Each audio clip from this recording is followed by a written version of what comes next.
Good morning, everybody. We can.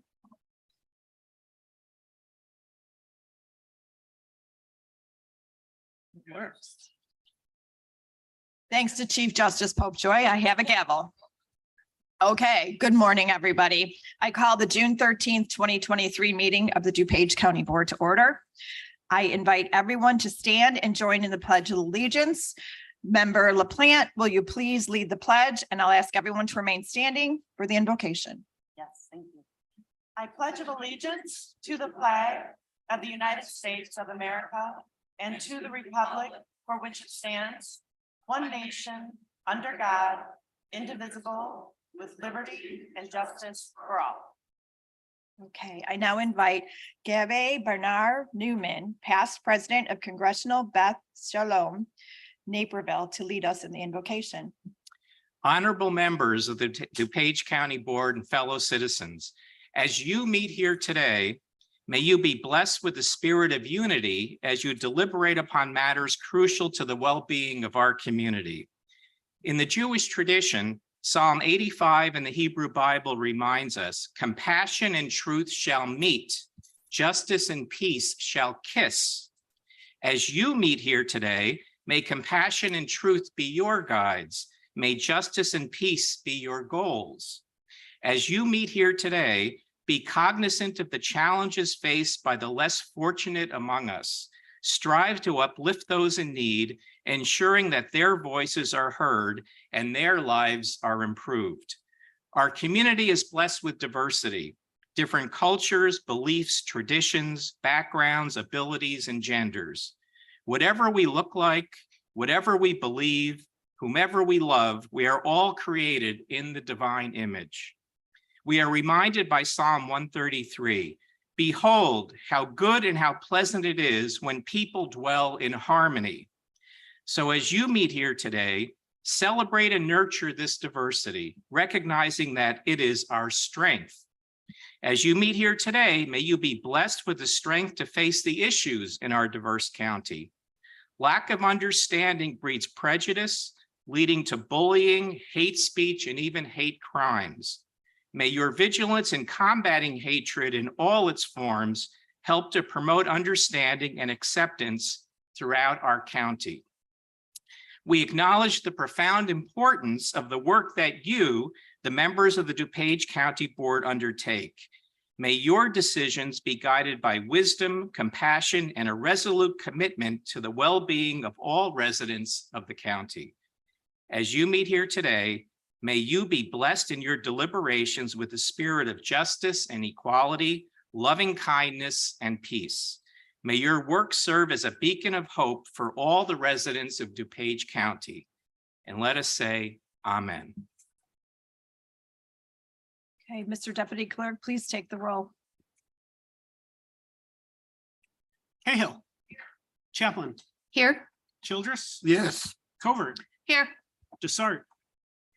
Eckhoff. Evans. Here. Galassi.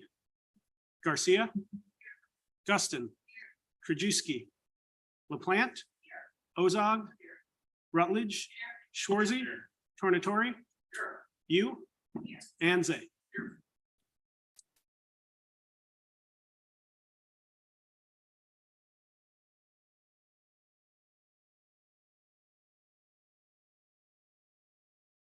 Okay, I would like to invite Nick Kottmeyer and Helen Kringle to the podium.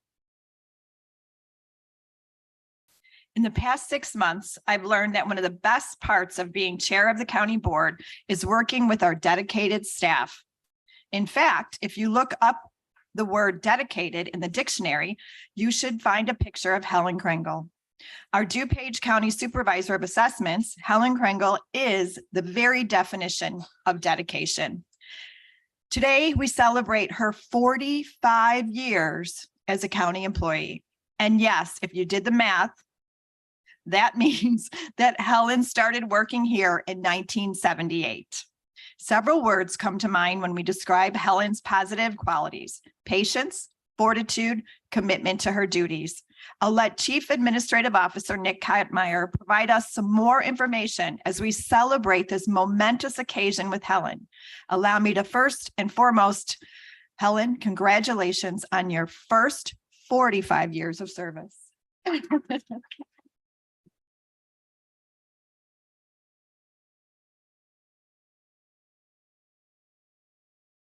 So the neat thing is this board does not get to celebrate too many 45-year anniversaries. It is, there's only a handful I've ever been a part of, and it is truly an honor. I will tell you that.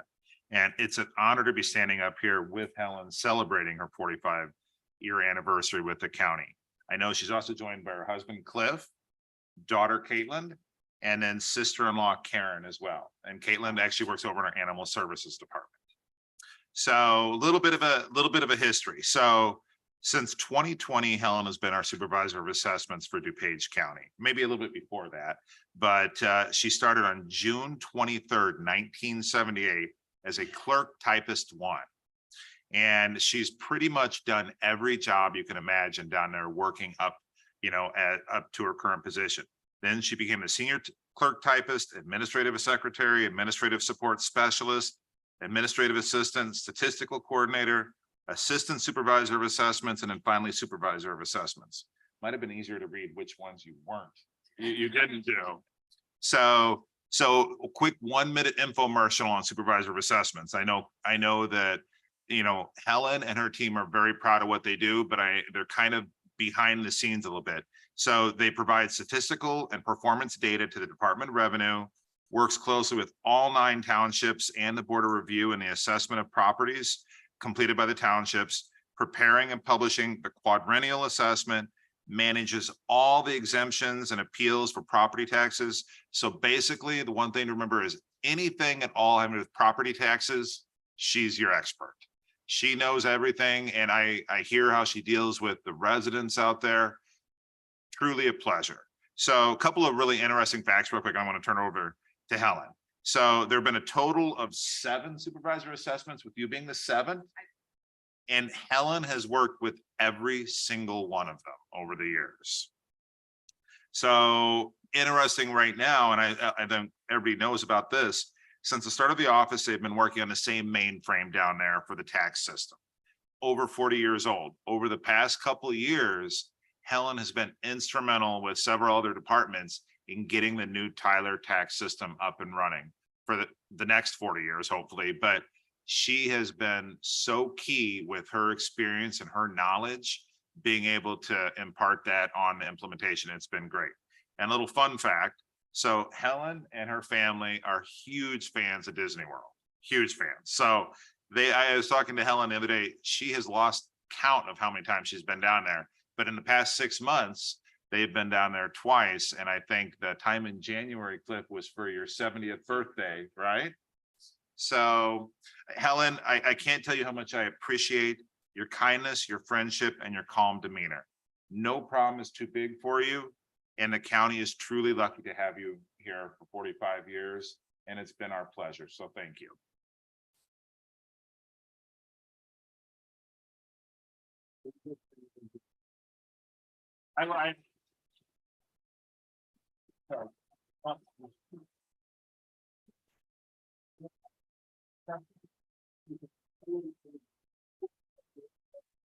Thank you very much, Nick. Those were very kind words.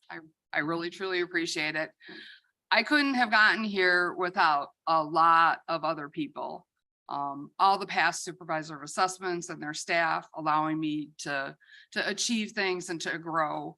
My staff right now, I truly appreciate every one of my staff. I mean, they're here to represent, me and DuPage County. And it's truly been a pleasure to be here for all these years. Of course, my family, for all their encouragement to move along and to be the person that I am today. I really have truly enjoyed being of service to the taxpayers of DuPage County and DuPage County for these past 45 years. Thank you very much.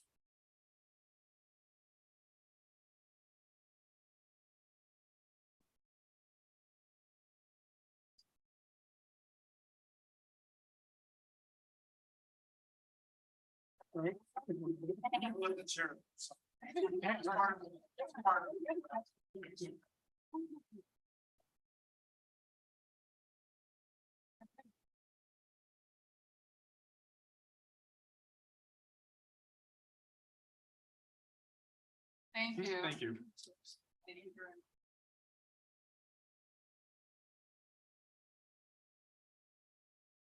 Okay, Nick, not so quick. Technically, it wasn't on the agenda, so. Well, technically. Okay, I have a surprise for you and the board this morning. We don't usually celebrate 25-year anniversaries at the county board meetings, but with the leave of the body, I would like to make an exception for this one. Celebrating a quarter of a century of service at DuPage County, please join me in congratulating Nick Kottmeyer.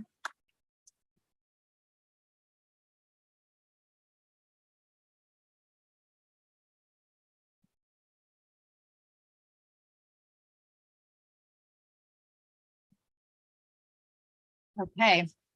Nick began his career with DuPage County as a consultant, finally joining as senior civil engineer on June 29th, 1988. 98, sorry, Nick. In 2002, Nick was hired as principal environmental engineer for the Public Works Department. In 2004, Nick was named Young Government Civil Engineer of the Year. 5 years later, in 2009, Nick became the Director of Public Works. And on March 10th, 2020, Nick was elevated to become the county's Chief Administrative Officer. A little more than a week later, on March 20th, 2020, Governor Pritzker announced he was shutting down the state. I don't think the two things were related, but DuPage County was indeed lucky and blessed to have Nick and our entire senior team. Help me to lead county government through COVID. Nick, we congratulate you. And I just want to say that as a new county board chair with a new county board, we would not be here today or as successful as we are without Nick at the helm. I am incredibly grateful that he has stuck it out with me and is stuck with me. We congratulate you on your anniversary and we thank you for your dedication and your leadership.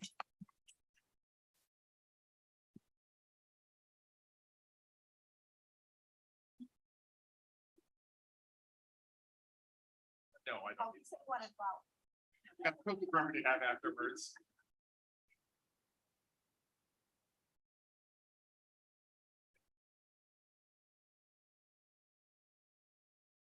So. Yeah, obviously unexpected. 25 is not something usually come here, but I can't tell you how much I appreciate everything this board, the chair, has done for me, the opportunities that they've afforded me. It's been truly a pleasure for 25 years and it has gone extremely quickly. I never would have thought in 1998 when I was here, it would have gone this quickly, but it's been fun. And the projects that we were able to accomplish together have been really rewarding. And I'll tell you, one of the best things that the county has been working with the staff, both past, present, current. I mean, the staff here are amazing and what they've been able to accomplish. I mean, it's truly a pleasure. So thank you very much. And I appreciate everything.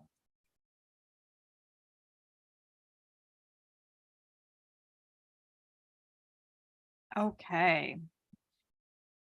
Each year, staff from the DuPage Historical Museum present their annual report to the county board. This year, we are joined by museum manager Michelle Podakava and curator Emily O'Brien to provide the yearly update. Welcome and please proceed. Thank you and good morning. This is our curator, Emily, as the chair mentioned. So 2022 was a great year for the museum. We were still recovering from COVID. We actually are still recovering from everything that happened during COVID. Our visitor numbers were up 52% to 2021. The 2023 numbers are already up 45% from 2022. So we expect a full recovery next year in 2024. We balanced our budget. That's always great, right? We had more than 500 people increase in our educational reach from the prior year, doubling the amount of event participants. We had 83 more summer campers, making it a record year for summer camps. That is one thing that we have noticed post-COVID. Everyone wants their kids in camps. So this year is also set to be a record year for our summer camps, and they just started yesterday. We had 8 more programs for schools and scouts, and that included 178 more participants. And another great thing, in 2021, there was not a lot of outreach happening where we would go to other people's events in person, and outreach in 2022 was back. And this year is also increasing, going back to a lot of those events that still were postponed. We did more advocacy work than we had before. We had a lot of visiting elected professionals or elected officials coming, thanks to some of our contacts from our foundation members. And our volunteers came back in 2022 in larger numbers. And then we were building our volunteer program back up again. And our foundation was also growing, with 2022 being the first year in over a decade that our foundation board was a full board. We recently had a resignation, so we're one short right now, but we expect it to quickly fill.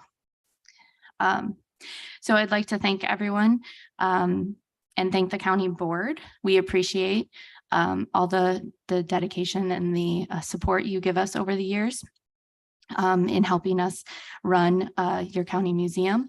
And we're very thankful for our continued success as we reach out to the county and the public as stewards of their history.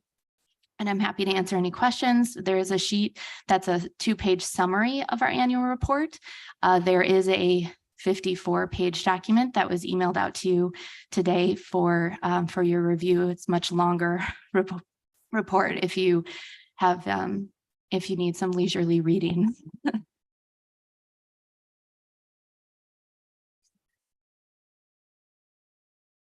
Well, thank you very much. And you can always reach out to me. Let me know if you have any needs, or if you'd like a tour of the museum, we're happy to do that. Thank you. Okay, thank you. Okay, now I'd like to invite members Sam Tonatore and Karen Ayala to the podium. DuPage County is making important strides in its plans to serve people who need mental health treatments. I've been working with the Health Department Board President Sam Tonatore, Executive Director Karen Ayala, and the staff on creating a center that will help us take a more comprehensive approach to diagnosing and treating mental illness while reducing the burdens of our emergency rooms and jails. We have the DuPage County Health Department team here to discuss this plan further. Please take it away.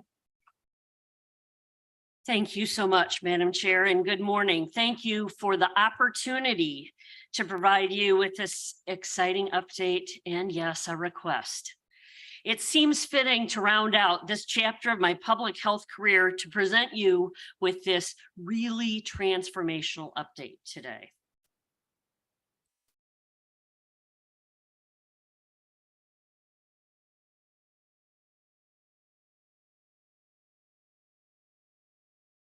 This presentation will highlight the transformational nature of the project and how this project expands capacity for years to come to DuPage County residents for much needed mental health and substance use disorder treatment.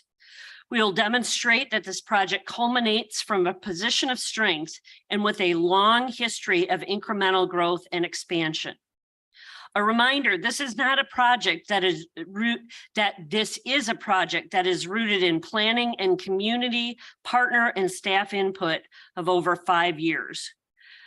In addition, we are investing significant resources both internally and externally with engagement with our partners to assure sustainability.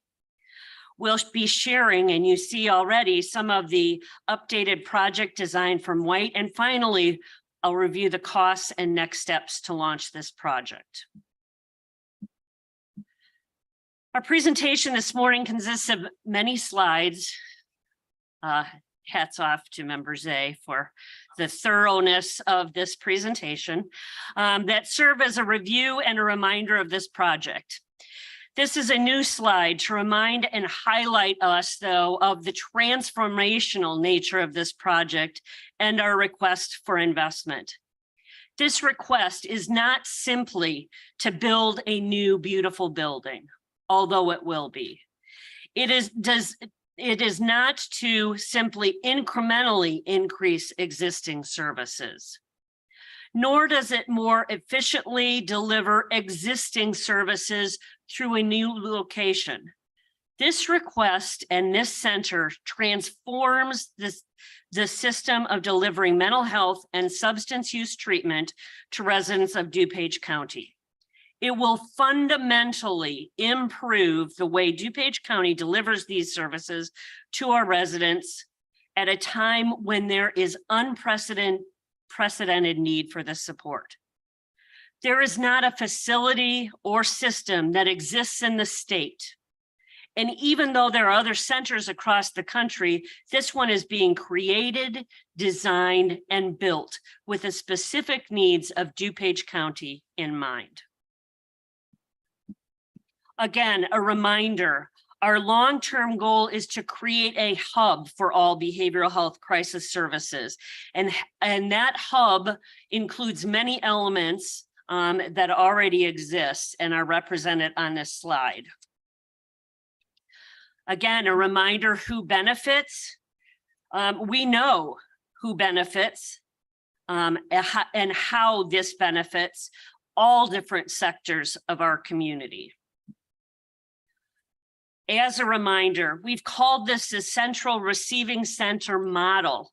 However, this model serves at the point of care that residents can be served efficiently, effectively, and with highly competent staff. And we're referring to the specific site as the Crisis Recovery Center. As I've often stated, this facility can be likened to an emergency room for individuals in crisis from mental health and substance use issues. Similar to how individuals may be transported to the existing emergency departments at any of our hospitals by ambulance or police, or individuals may have family, friends, or even drive themselves to the location. The Crisis Recovery Center will provide necessary interventions. This slide, although not as elegant and beautiful as others to come, does, I think, a great job of identifying the key functions of the center. Individuals, if you start on the left, individuals will arrive at the facility, either transported by police, EMS, or on their own. They will have their symptoms and situation triaged by highly trained behavioral health staff. They will engage in screening and assessments. They will then either be held in one of the 3 different pods, again, a mental health pod for adults, a mental health pod for youth, or a sobering and withdrawal management pod, where a menu of other services will be provided. Now I'd like to turn it over to Adam, the very talented incoming Executive Director of the DuPage County Health Department, to continue this presentation. Adam. Okay, thank you, Karen. Thank you, board, for this opportunity. Now that Karen set the vision and giving you sort of a high level overview of the CRC's operations and benefits, I get to talk to you for a few minutes about how we got here, what we're doing now, and how we really see this center as the keystone element to building an ideal behavioral health crisis system for the DuPage County community. There's quite a lot happening on this slide. I will navigate you through it quickly, I promise, but there is an important story to tell here. Notably, we are not new at the health department in delivering crisis mental health services to our community. Thanks to the foresight of our board, we've been doing it since the 1960s. Now, fast forward about 50 years, and again, we'll zoom through this a little quickly for you, but a couple milestones really important to point out for you. In 2012, we became a national suicide prevention lifeline provider. This is an important step for us, getting plugged into a national network of providers, best practices, and resources. Fast forward to 2016, which was really the turning point for us here, and when the CRC was first identified as a priority for our community. With our behavioral health collaborative partners, we brought in national experts who really guided us to focus more closely at the intersection of mental health crises and criminal justice. And this sparked a period of action for us. We were able to partner with our local law enforcement leaders, pilot a lot of programs you see there on the timeline, and really listen to their concerns and understand their perspective as well. I would also note during this time period, we successfully partnered with county administration and with the county board on a couple key initiatives building the system as well. First, in 2017, we incorporated what the former psychological services of the county under the health department's behavioral health programming, which was a successful partnership. We also collaborated with the county board in launching the important work of the HOPE Task Force in 2018, seeking to combat the effects of the opioid crisis. That brings us all to last year, 2022, where the state of Illinois really started to get behind the national best practice model that you'll hear us talk a lot about, of someone to call, someone to respond, and somewhere to go. This is a model that here in DuPage County, we've been embracing for some time, a number of years. The state of Illinois catching up to DuPage County on this is a very good thing for us as we move forward to this next chapter.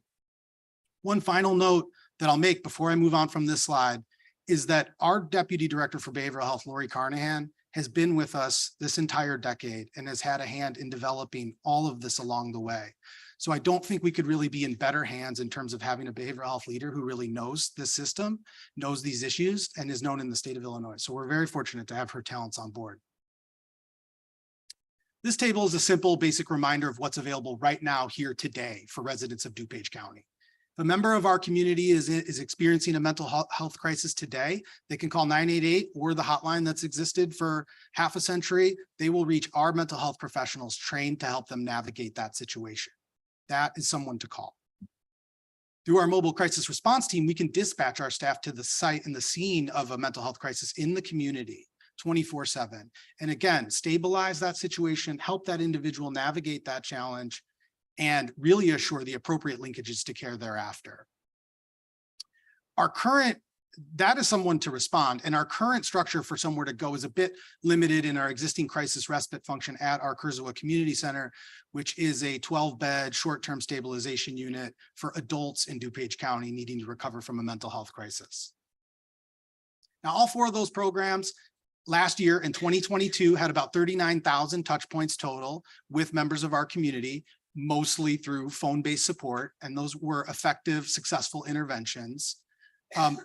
We believe that this volume that you see here is indicative of the ongoing and growing need for crisis mental health services in our community. And while thousands of our members certainly do call us and know about us, we know that gaps remain in the system of care. We know that gaps remain in the awareness of this available service, and so we certainly welcome any and all collaboration with promoting the fact that 988 is there and that there is someone to call right now today. So this is the slide that we're most excited about. This is why we're here. This is a visual representation of what the ideal system would look like in DuPage County. This is the transformational opportunity that Karen is talking about. And this represents DuPage County leading the way on this issue and really being innovative to tackle this challenge and to take meaningful action on the situation that is affecting our communities and these mental health crises. Now, the really good news here is several of these components are already built out. You can see a lot of the elements have those boxes are checked, and that's why we did want to spend a couple minutes talking about how we got here and where we've been. But it's also why our laser focus is now pivoting to the development of this crisis recovery center. And we're excited about partnering with you on this opportunity. So that's our ideal state, how we got here, what we're doing right now. Want to talk just a couple more minutes briefly on how we're organizing ourselves to achieve this effectively. We've been researching this, as I mentioned. So you can see we've looked at the National Best Practice Model, SAMHSA, Health Management Associates, Policy Research Associates, looking at white papers, talking to consultants. I think equally, if not more importantly, though, our team has been on the ground. Lori and Chris and others from the health department have gone to these facilities and traveled and seen them firsthand in action, talked to those leaders in other places, Florida, Virginia, California, Texas. The single biggest lesson learned that we're having, though, is there's not any one single model that you can just drop into DuPage County. What we are excited about, what we do believe is we can take the best bits of each. We can take the lessons learned from those partners. We can work together with you, with community leaders and other stakeholders to make sure that we're designing this in the way that best meets and uniquely meets the needs of DuPage County residents. This is just to say we realize this is a massive lift and a big project. So we're organizing ourselves. We're dedicating staff time and resources in these key planning areas. Leads from the health department have been established and have been working on these key areas, both internally and externally. We've convened a formal external stakeholder work group, talk about the model, listen to the questions people have, hear their ideas. And as you can see, the representation on there is a lot of really important and key leaders across local government, law enforcement, and healthcare. So we thank and appreciate their participation in that. We've had 2 meetings earlier this spring, and we've got one more so far scheduled for next Tuesday, actually on the 20th. We'll continue to engage these stakeholders as this development moves forward and beyond. We recognize there's even broader public engagement and participation that we need to tackle as this moves forward. The formal work group, though, doesn't represent the totality of the outreach that we've done. Again, Lori and Chris and our team from the health department has been out there in the community, having one-on-one discussions, smaller groups, whatever those meetings are, really talking about what the model is, why we need it, and the good that it will do for the community. So you can see they've been doing that since at least last October, several months that they've been out, and probably longer, that has garnered some important early support from key partners. So we've talked a lot about what it is, why we want to do this, et cetera. Here's an idea of the when of it all. We're here before you today, firmly in phase 2, and our excitement cannot be contained in partnering with you on moving forward, assuming that we would be breaking ground on this in spring of 2024, next year, early spring, I understand, if the weather cooperates, and opening to the community in the summer of 2025. It's at this point that I will turn it over to our partners at White & Company. Thanks, Adam, and good morning, everyone. Jason Dwyer with White & Company.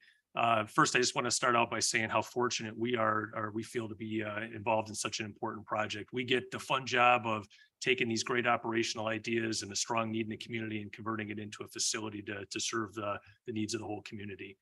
So I'll walk you through a little bit here, some of the design thinking we've developed so far. So this is an aerial view of the quadrant for the health department on the main campus here. So right the northeast quadrant of Manchester and County Farm. We've decided to locate the facility directly adjacent, directly west of the Kershaw Community Center. A lot of that provides an opportunity to consolidate all the crisis services in one location, allows us to create a direct connection between the new facility and the crisis respite that's already in the Kershaw Community Center. So just a good opportunity from an operational efficiency to coordinate everything together. One other item I'll highlight on the plan. Right now, there's an area on the site that's dedicated for stormwater detention. We're going to be converting that to additional parking on the property. Really, at this point, I'd say we're maximizing the use of this portion of the property for the health department services. So as Adam said, there's been a lot of time spent really researching other models around the country. Unfortunately, there's not a perfect example right here in Illinois that sets up for this type of facility. But we've learned a lot, and taking tours and having conversations with a lot of different facility operators around the country. We took a tour a couple months back out to California to look at a couple facilities out there. And as Adam said, every one of them is a little bit different in terms of how the operation works, but we've gotten into a lot of detail, even down to, how to create safe spaces for people, for suicide prevention, and best practice models from around the country to ensure that we're creating an environment that works well for everyone who will be served there. So this is what we're looking at right now for a site plan. The new facility is references the CRC addition there. We're calling it an addition to the Kershaw Community Center, just so that we're tying it together as a cohesive crisis services area. You can see the stormwater detention is now filled in with parking.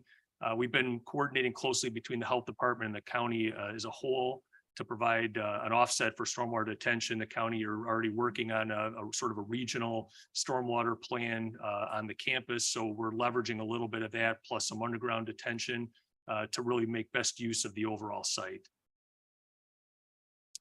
So I'll just quickly walk through the concept here. I guess these colors are maybe a little hard to read, but let me start with the yellow there, the triage and intake area. So there's a couple different ways that people can come to the facility, either through drop off or family coming in on the north side to reception and intake processing.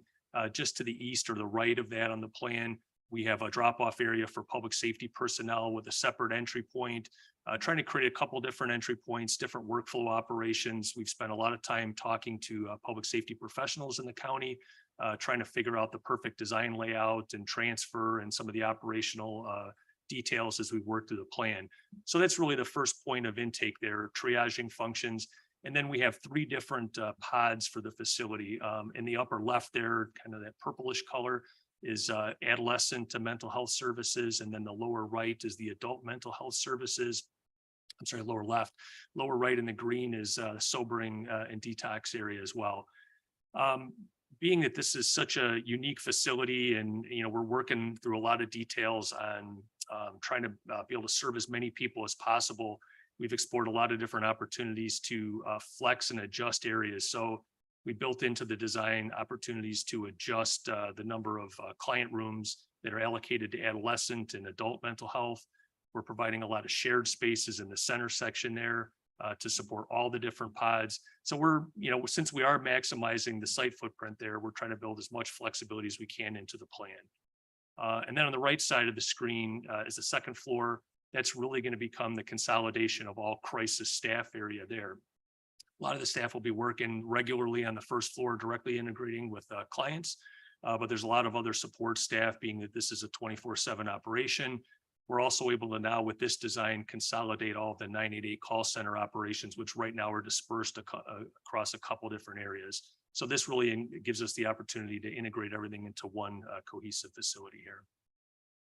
So just a couple design images here that we're working through. This would be an approach to the building if you're driving from the main county ring road past the Central Public Health Center. The approach view of the facility. On the left side, you can see the Curzoa Community Center. On the right side, the new CRC facility. This is a little closer view.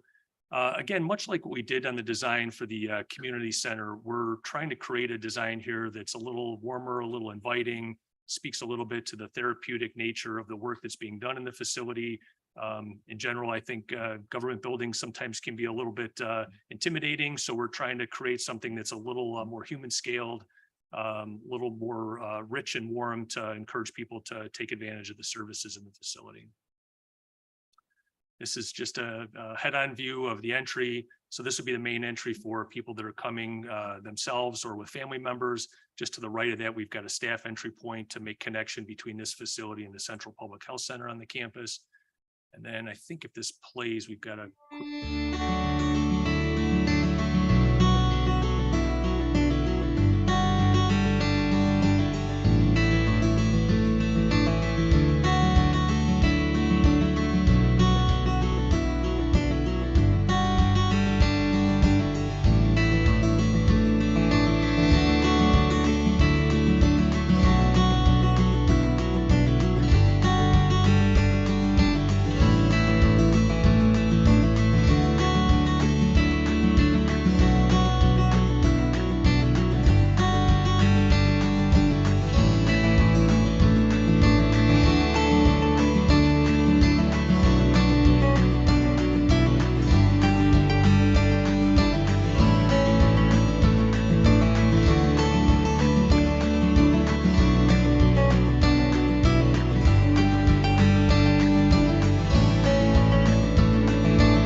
like we might have gotten hung up on that. I guess last maybe Yeah, last I'll end on the budget. In addition to the work we've been doing on the design, we spent a lot of time looking at the technical details for the facility to develop a comprehensive budget for the project that includes the construction, management, design services, everything that's necessary for a complete facility, appropriate contingencies as we're early in the design stage. So right now we're looking at a total project budget of 25.8 million for the project, which incorporates stormwater detention, parking lots, the building itself, all the utility work that needs to be done to execute the project.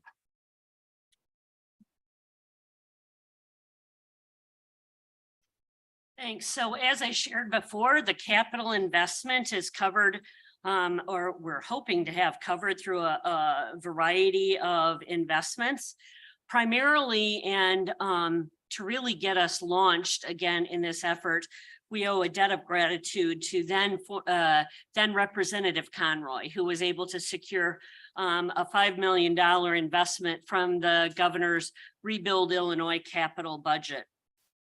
Again, this last session, through her efforts and outreach, we were able to obtain an additional $500,000 of earmarks from our state delegation to invest in the construction of this project. We also received a $1 million federal funding designation through Sean Caston, Congressman Caston's office. And we look to propose a shared investment through the DuPage County Board of Health and DuPage County for the remainder. Now we are working on the operational and sustainability plan, which is estimated to be between $5.5 and $6 million per year. And we will begin in earnest once we have successfully launched the building itself. We know that sustainability needs to come, as most projects in DuPage, particularly public health projects in DuPage, those who benefit share the responsibility for support. And so we look to many of our partners who we've been reaching out and talking to already about how they can support. So breaking it down, we have the $5.5 million from the Department of Commerce and Economic Opportunity. The DuPage County Board of Health voted last Thursday evening to invest $12.55 million.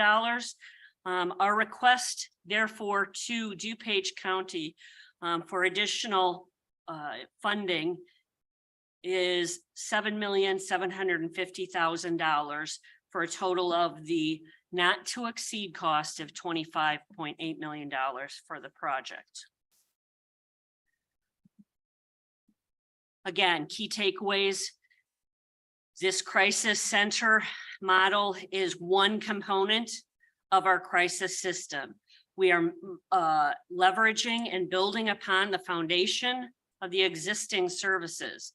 We're customizing not only the best practice models, but we'll be customizing the sustainability models to fit the needs and resources of DuPage County residents.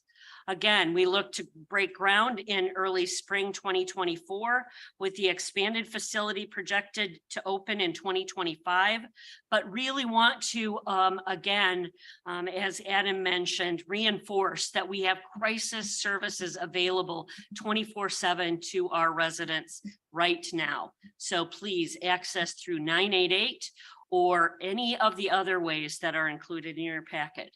So with that, I'll turn over the podium to our Board of Health President, Sam Tornatore, and then I think we'll open for questions. Thank you, Karen. I'm obviously wearing two hats as I stand before you this morning, a member of the county board and a member of the board of the health department. I won't bore you with the hundreds of things I could tell you that make this an important project, and how excited the Board of Health is, and I personally am about this. But three things I just wanted to mention. First, a thank you.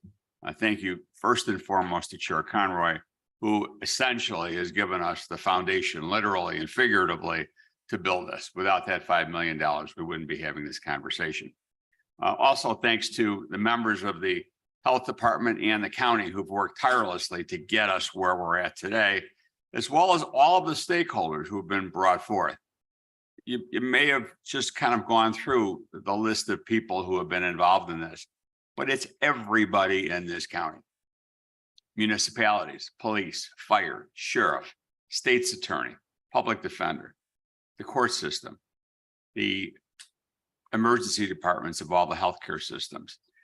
Everyone has been a spoke, with us being the hub of this crisis recovery center model. You've heard the word transformational. It is transformational, not only because it's going to look great, and not only because it's going to take care of people who don't have a place to be taken care of, but because there's nothing like this in the country. We've researched, visited visually, in person and through videos of various kinds, all kinds of different places. None of them are what we would expect and want in DuPage County, being who we are.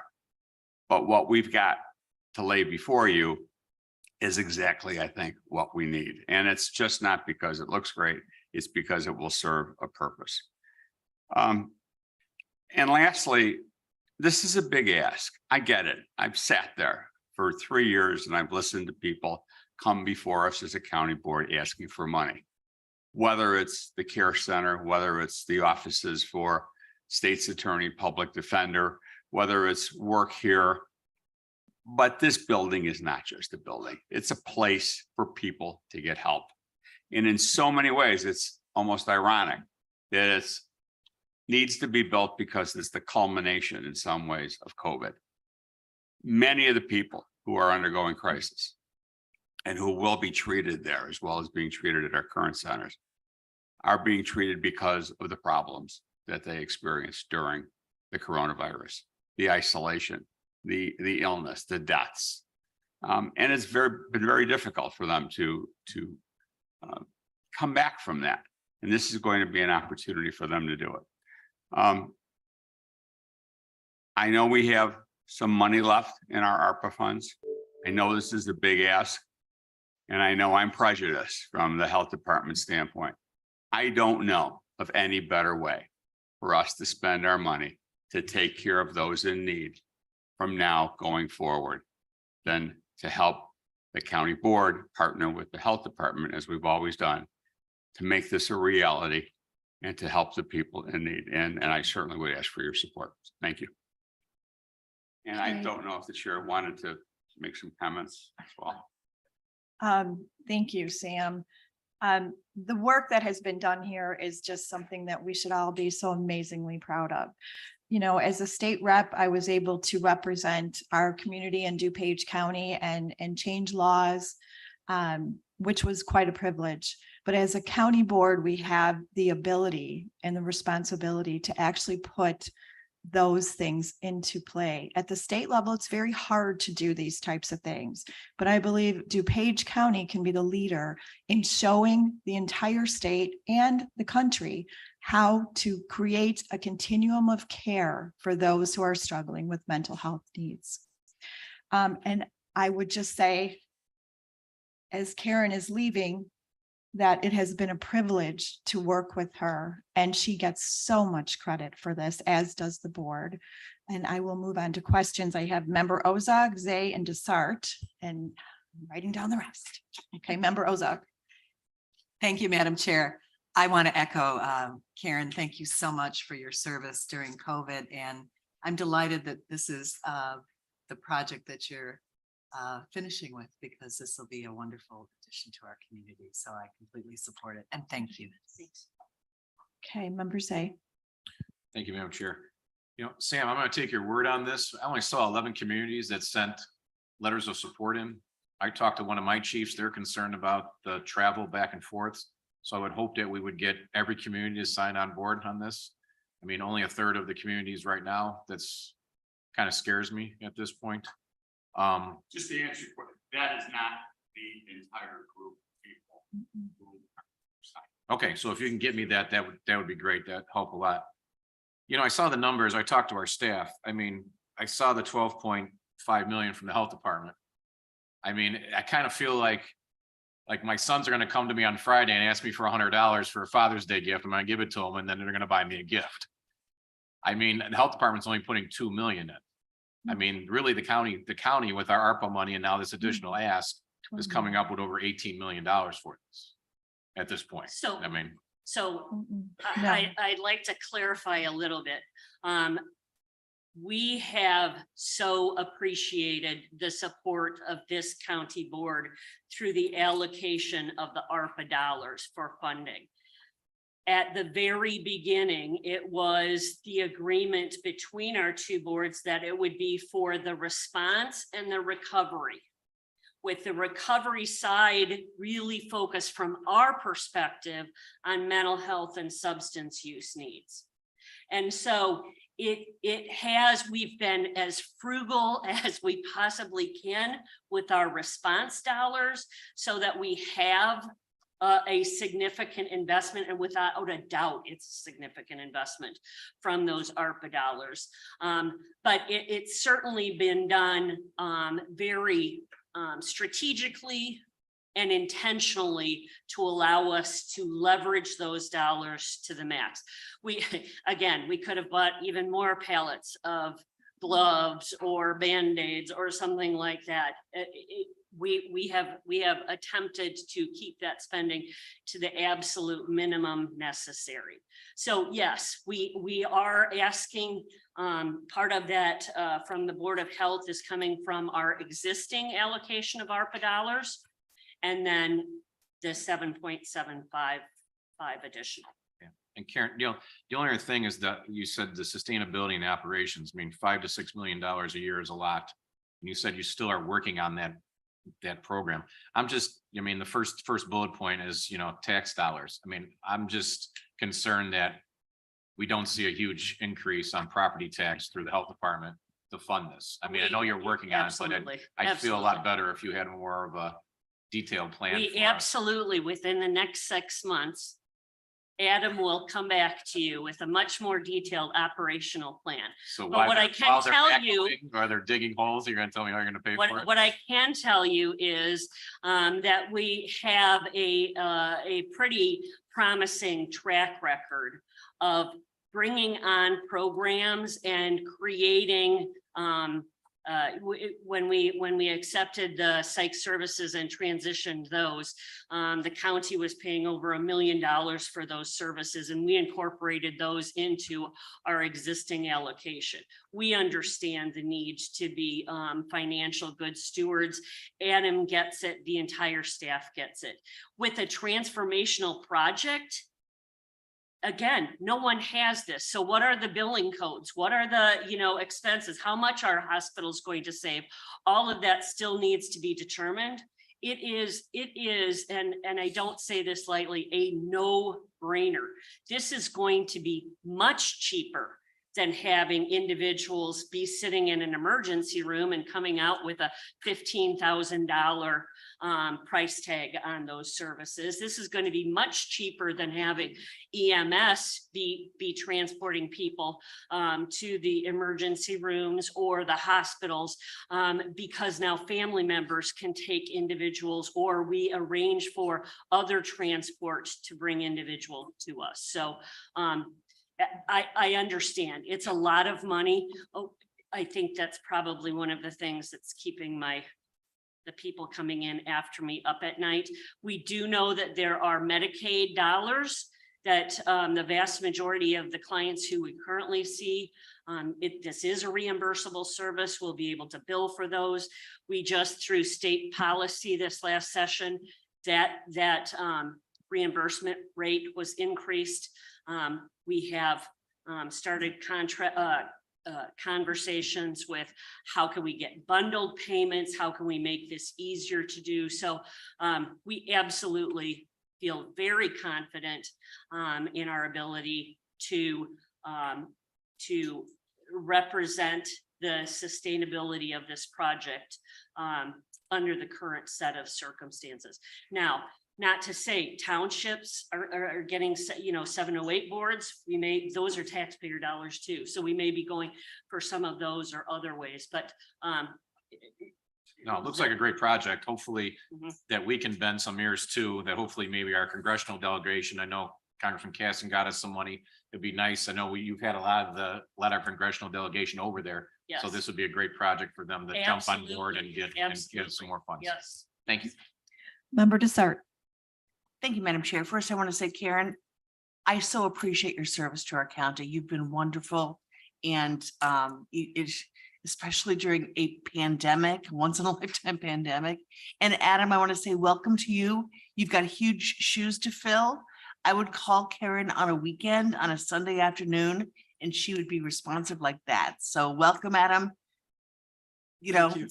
You've got big shoes to Thank fill. you. Yeah, I also want to give a shout out to Lori Carnahan. You mentioned Lori, and in January of 2020, I put on a program at the Naperville Municipal Center called Suicide Awareness and the Path Toward Hope. And Lori was on my panel and she was just awesome. So thank you for that. I want to say that I think this Crisis Recovery Center is such a necessity. There's no question in my mind that it's needed. The Illinois Psychiatric Society recently put out the mental health blueprint policy pillars to improve access to care. And it says Illinois is taking seriously its responsibility to increase access to quality mental health care. And I think now we can say DuPage County is also accepting our responsibility to increase access to quality mental health care. Two questions. One is, in the budget that is in this presentation, I didn't see a dollar figure for outfitting or furnishing the facility, including beds and tables and chairs and desks and all that. So is there going to be an additional ask coming later down the line? Oh, I can answer that. That's actually included in the overall budget is? for Okay. furniture as well. Wonderful, Yes. thank you. My other challenge is that I know that finding quality mental health care workers has been difficult for institutions across the United States. Is that a challenge that you've found solutions to or will? Yes, we've experienced that firsthand for the last 3+ years. We believe we've passed the peak of that difficulty. We've seen some stabilization on our end over the last year. It's taken a lot of different strategies, everything from advertising in new and different ways in different places to reorganizing our pay or sign-on structure. And we worked for the first time ever with an external recruiter partner. And that team has really helped us kind of find good qualified candidates. So we've seen some improvement over the last 12 months. It's going to take those strategies and then some to continue. And we're going to really focus on scaling up sort of in a phased approach where we're going to have to start a little early because obviously we won't be able to just, hire 40 people overnight and flip the switch. So we'll have kind of a phased approach to that, but we've definitely had some tough lessons learned on it over the last 3 years and we're confident we can do it. All right, thank you, Adam. And finally, I just want to say that I applaud and celebrate the vision because I think this is so necessary and I'm proud to move forward in DuPage County with this Crisis Recovery Center. Thank you. Member Cahill. Thank you, Madam Chair, and thank you, Karen and Adam. I 100% support the Crisis Recovery Center. Last month, I attended Congressman Raja's town hall meeting at the Wooddale Public Library, and it was very well attended. There was Karen was there, Bob Berlin was there. There was a panel discussion, and the topic was the fentanyl crisis and how it's linked to the mental health crisis in DuPage County. And Congressman Raja kind of narrated, but when State's Attorney Bob Berlin got up there and talked about the Crisis Recovery Center, they're literally, all the people in the whole room were clapping and yelling and saying, this is of utmost importance. So I really support it. And I have to say too, that my constituents that I have talked to have been so affected by the mental health crisis and the fentanyl crisis. So I would really support this. In terms of funding, I had two ideas. One is, what about reaching out to the private sector? What about, there's so many corporations, so many people that would be, this is such an issue to them. They've been personally affected by their family. Why can't we try to reach out in some kind of public-private partnership to get funding for this, the building of it and then the ongoing, maintenance of it. And second, when I think about the budget and what we've done in the past month or two, and we allocated $10 million for the parking garages and landscaping around the county building, this county crisis recovery center is clearly a priority for me and should be a priority for the board and the citizens of DuPage County over fixing our parking garage. So if we have an issue of allocating funds, I would make this a priority. Thank you. Okay, I have member you and then member Schwarzy. Thank you, Madam Chair. I agree that I do believe that the CRC will be of immense benefit to our county and to all the residents. So I am very excited about this presentation, about this proposal. Thank you very much. I did not notice in the presentation, I didn't see if there was any information about capacity, how many patients we're going to be potentially serving with this facility and the size of it, how many beds, all of that. Because I know that the need is so great. And so I just want to know a little bit more about capacity. And second, I do have a second question, but I'll stop with this first.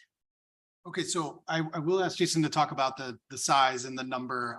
One thing I will say before that is setting the table on that this is what we call the sort of the 2359 model of facility, meaning it's a short-term stay. People aren't really intended to stay more than 24 hours.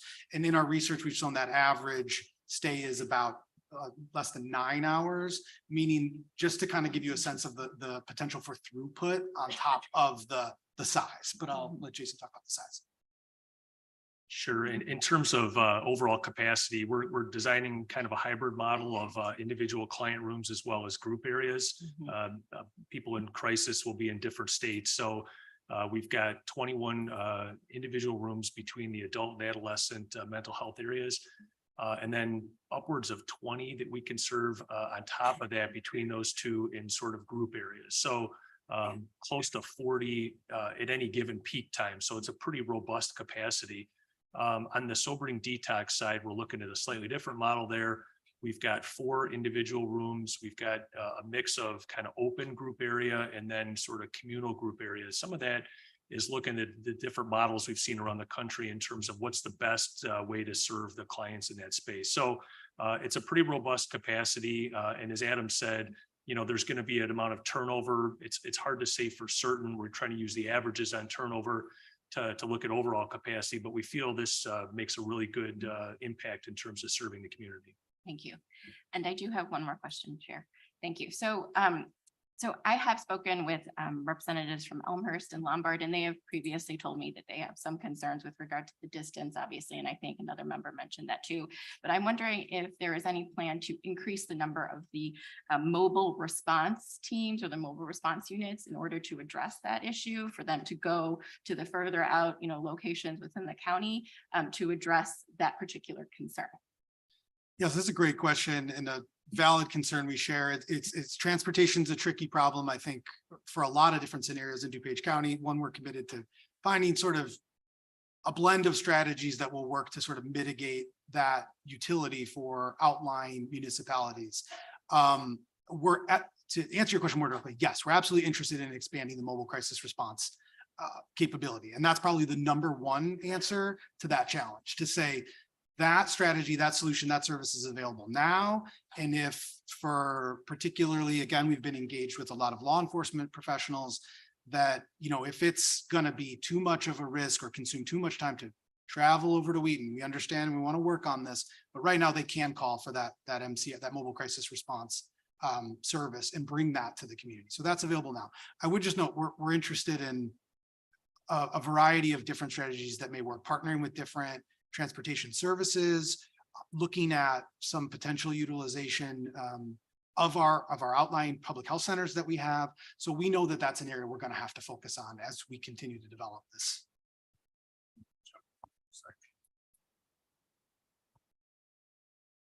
These questions about how far away Wheaton is from various other places in the county makes the hair on the back of my neck stand, because it's the same argument we heard a few years back when we were going to build a courthouse in Woodridge that was going to cost us $5 million, and we didn't want to build one here for 500,000. We're the county seat. This is where the health department exists. Obviously, there are places that are farther away from here than Carroll Stream or Wheaton.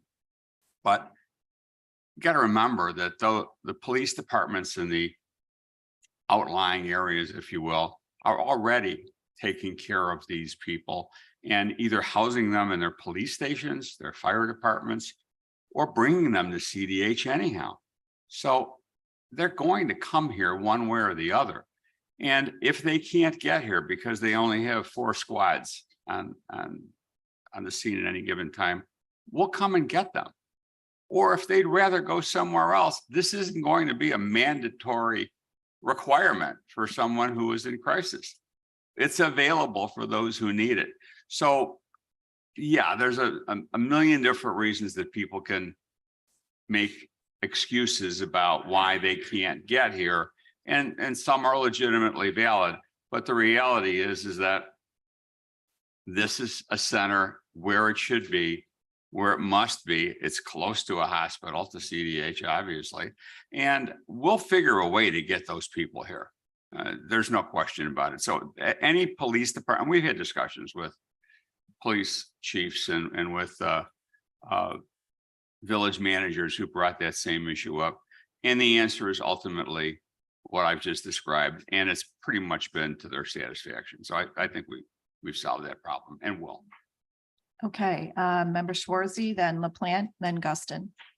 Thank you, Madam Chair. And member, you really focused on the question that I was going to ask. I just want to say I'm a big fan of this idea. As a long time, I'm a retired paramedic, but almost 3 decades doing that. And certainly the last couple of years with COVID, our mental health emergencies, I believe somewhere quintupled or sextupled.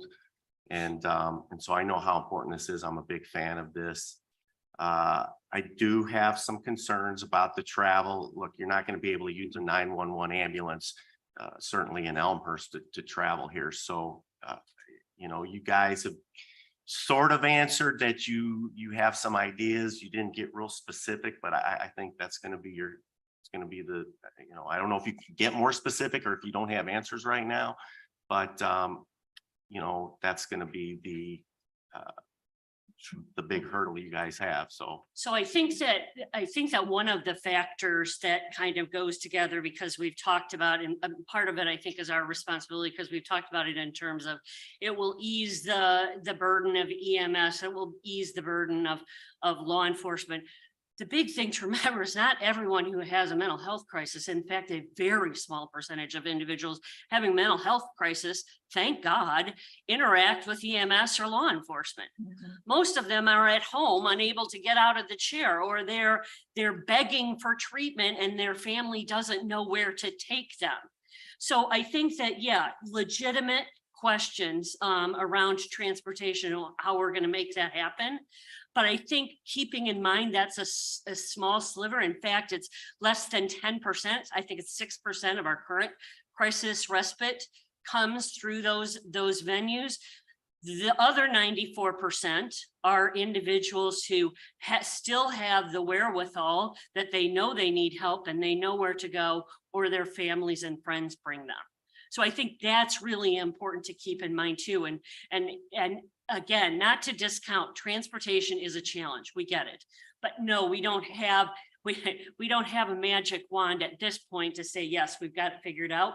But we do know that's the whole purpose of this, right? Is to preserve needed safety net services for their highest and best use. thank you. Okay, member LaPlante. Thank you, Madam Chair. I would like to say first, to echo to Karen, congratulations. What a legacy that you are leaving the people of DuPage County. And Adam, what a baton that you have been passed. It has been my honor to sit on the Board of Health this past year and to watch this process and to be involved as a board member. And it's just been mind-blowing, really. I think what people also, and it sounds like obviously a few concerns, but most people see the absolute intrinsic value here. Some other things that might be a little bit unexpected is the impact that this building and this facility could have on the whole concept of public health. This could completely change the way we view public health and the way public health intersects with many, many other areas of our daily lives. So in addition to being completely innovative, just in terms of a facility, this is innovative as an approach to public health. And this could change lives. And by doing this, we could set the most amazing example, again, as others have said, and what we've talked about on the board, not just throughout the county, not just throughout the state, but around the country. So when you and Jason, you were talking about going and visiting the different facilities around the country, you guys are going to have to get ready because everyone's going to be coming from around the country to visit this facility. And they're going to be taking notes and they're going to be saying, how did you do this? Let's replicate this. So this is an unbelievable opportunity for everyone here on the board, in the health department, and in the community to embrace this totally new approach. And it also will help destigmatize mental health issues. The other thing, I think there's going to be some very possibly surprising secondary and tertiary benefits of this. For example, not clogging up the ERs, right? Which will help the people who are there for physical issues. And it will have a safer and more appropriate place for people having mental health issues. It will relieve some of the police and EMTs from stepping into this arena of mental health, which studies have shown and all the data shows is perhaps not the best combination, right? They step in, we're grateful, but there's other ways to handle it, something like this that has not existed before. So I just think that there's probably ways that this is going to benefit us that we haven't even conceived of yet. So of course, I fully and completely support this. I encourage my fellow colleagues to also support and fund this. And a budget is a moral document. Where you put your money shows what your core beliefs are.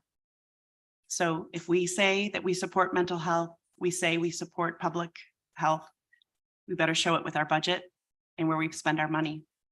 Thank you and congratulations. Okay, Guston, and then Rutledge and Garcia.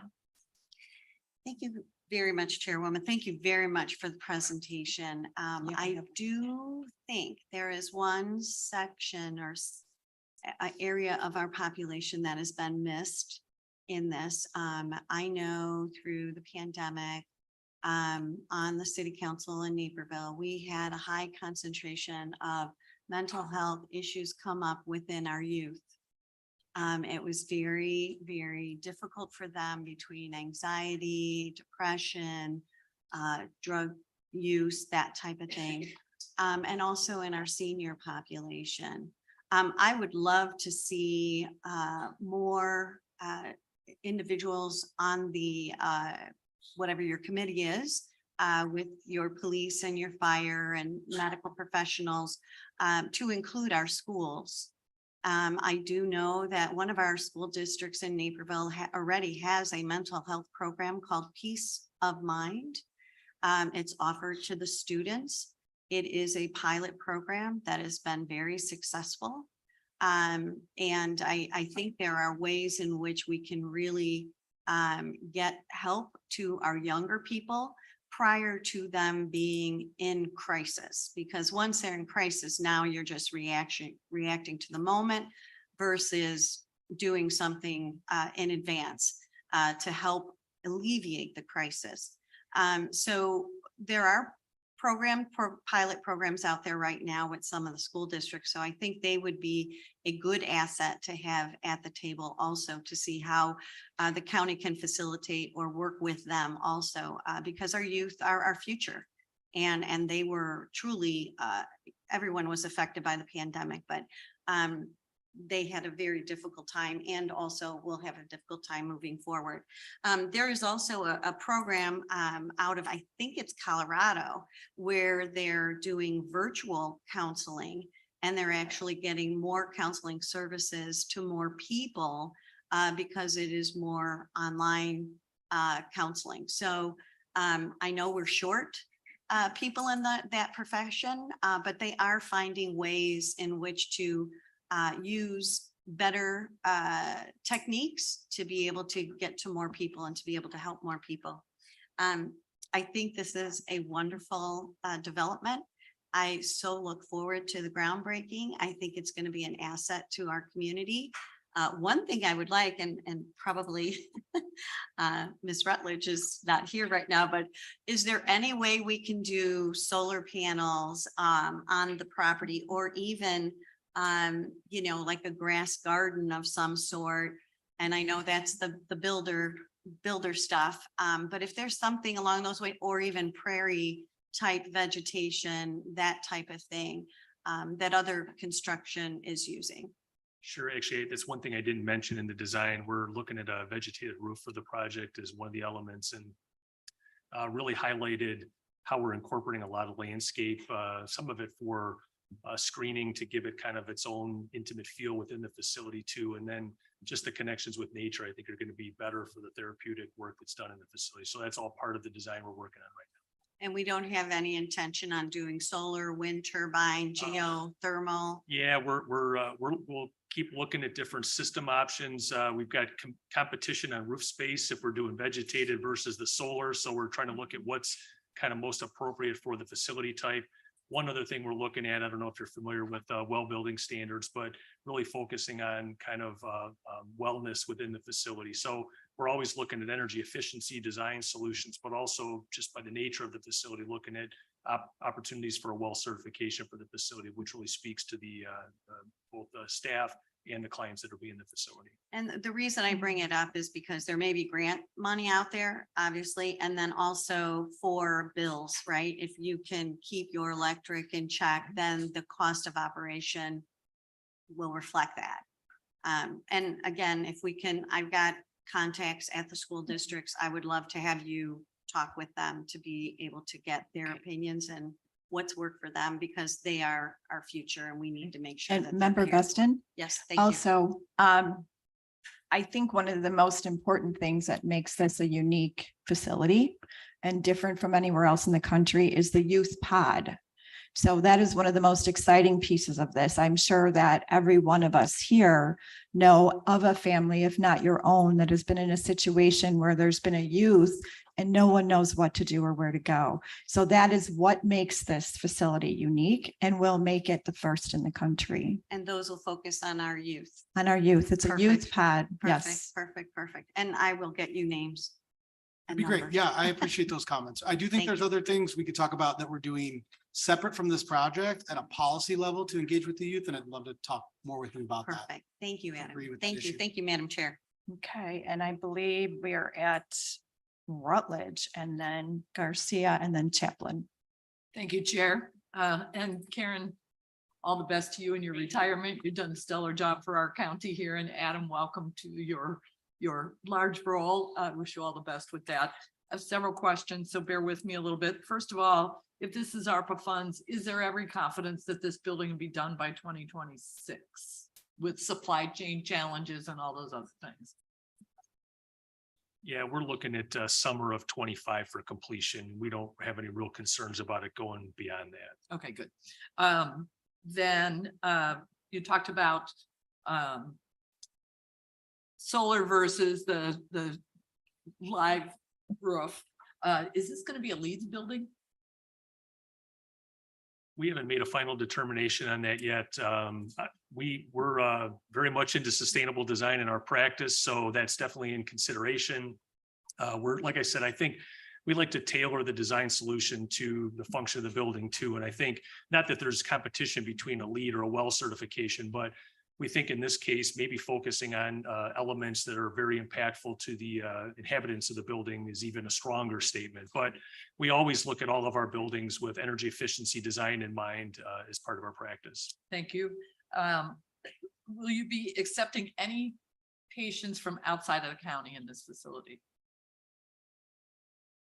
If the crisis is occurring in DuPage County, we will Okay. take care of those individuals, Okay. as we do now. Mhm. If you remember that slide we showed you of our mobile crisis response, we had a large number who had addresses outside of the county, but clearly we're involved because they're here with us. Okay, thank you. And last, Member LaPlante touched on this a little bit. I'm wondering if this kind of maybe reinvents the communication with the police department in that when you, I mean, we've been rife with stories over the last several years about mental health crises being met by police force. And so I'm wondering if this new model will help to make that better so that we do have mental health professionals. I want to make sure that the services are going beyond the front door of this facility. Yeah, certainly that's the intention. I think we recognize that the job of a law enforcement professional today is as hard and as complicated as it's ever been. So we're not asking them to take on this additional duty of figuring out how to also be the mental health professional. The idea is to partner and collaborate with them. That's why they've been one of the most frequent partners on looking at this model over the last several years, really again, since 2016. We see this center, the services that we provide, as another tool for them. It's at their disposal, and we really hope to engage them on the best ways that it can be useful to them. But it's not meant to add to the layer of complexity they already experience. Right. Thank you. Those were my concerns. Okay, Member Garcia. Thank you, Chair Conroy. First of all, thank you, Karen, so much for everything you've done. You know that you are hard to replace, although a Village of Lisle guy is the perfect guy for it. So I'm glad to see you, Adam, come aboard. So I'm excited for that. Your mom says hi. As you all know, I have been touting as soon as we got ARPA money that we needed to put aside money for this. This is something we needed to put aside. Actually, I think the money I was saying was 8 million. You came under budget. So I'm very excited about that. So, it's something that is so necessary. We've talked, and I'm not going to make this a long drawn out thing because I know the conversation is getting long, but we've talked about all the things that are happening with our youth and with our adults. I mean, I went to the NAMI Fun, it was the Run for Your Mind on Saturday. 1 in 20 adults experience a serious mental illness. We've got suicide is the second leading cause of death among people aged 10 to 34. This is a pandemic of a different sort. It's due some to the pandemic that happened, but it's also due to social media. There's also different causes. I'm a member of the Behavioral Collaborative. We're trying to figure out, how we can do this. There's all these people trying to figure this out, but I personally have a friend whose daughter had a mental health crisis and the police had to take her to the correctional center here at DuPage, and she had to spend the night. So what about, this is going to be life-changing for people like this. I know people who have come to me, Lori Carnahan helped me this week just with someone who has a son who is actually struggling with autism and also some mental health issues. And she was a great help to me, but I could have suggested go to the Crisis Recovery Center, as it's now called. So this is something that is overdue. I'm excited for where we're going, and I thank you so much for all the hard work you guys have put into it. Okay, Member Chaplin. Yes, thank you. Thanks, Chair Conroy. And thank you for your getting the financial dollars to DuPage County and Congressman Caston. Karen, thank you so much. You led us through the pandemic. We were one of the top counties getting vaccinations. I mean, all of your efforts. So thank you so much. Adam, welcome. My daughter is a WIC nurse, and they're going to miss Karen, but they're looking forward to the new leadership. So good luck to all of you. This facility has been so long in coming, and I know Member Garcia has been really pushing for funds towards this, and that we all most of us really do support this facility and the funds. Sometimes we look at the return on investment. It might be 25 million upfront, but what is the return in investment, not only financially, but for our community as a whole? How much is this going to benefit our community? So I really think it's a great project moving forward. I'm happy to support it. I know the costs are estimates. I think, not to exceed. So I think you're giving us your highest number probably. And maybe it won't come to this amount, right? So you look on the bright side. But I'm very excited for this, and I just want to thank all of you for all your help. So on this, so thank you. Okay, did I miss anybody? All right, well, thank you. Okay, thank you very much. I do want to thank Nick. I know he's gotten a lot of kudos today, deservedly so, but he's really been helping us along with this as well. So it's a true partnership, and we appreciate the time this morning. Thank you.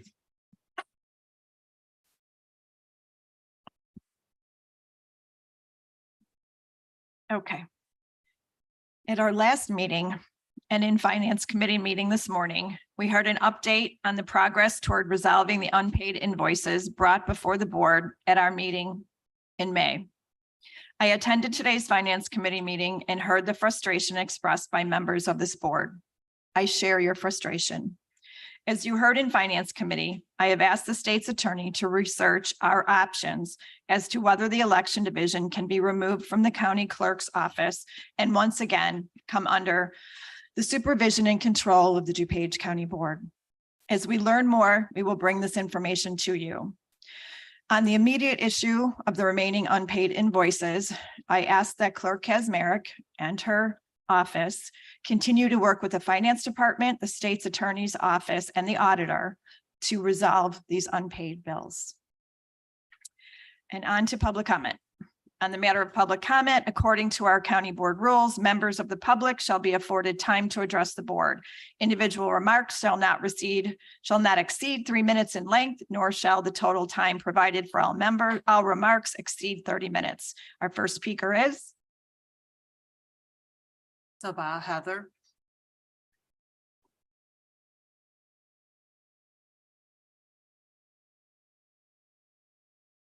Respected Chair Conroy and members of the board, my name is Sabah Heather, and I'm speaking here with you today on behalf of, as a member of DuPage Board of Health.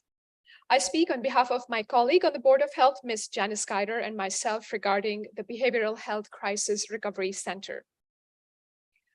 I've been working in the health and wellness area for over 10 years, and I'm a firm believer that mental health services should be at the center of our focus right now.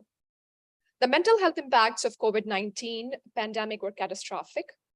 The effects of isolation, fear, sickness, and loss are profound. We went through this collective trauma that needs to be addressed, and this building is a response to this collective trauma. Concrete steps need to be taken to make sure that we are all doing well, mentally, emotionally, and physically. There's a sudden spike in mental health challenges, especially among kids and young adults. More than 2 years of their childhood, which should have been full of fun, adventure, and learning, were drastically changed. We need to pay attention to them, particularly to those who may not have access to quality healthcare services. Racial, social, and economic inequities are real challenges, and we do not want them to slip through the cracks. We also need to pay extra attention to our senior population, which was at high risk and suffered the most due to isolation and sickness.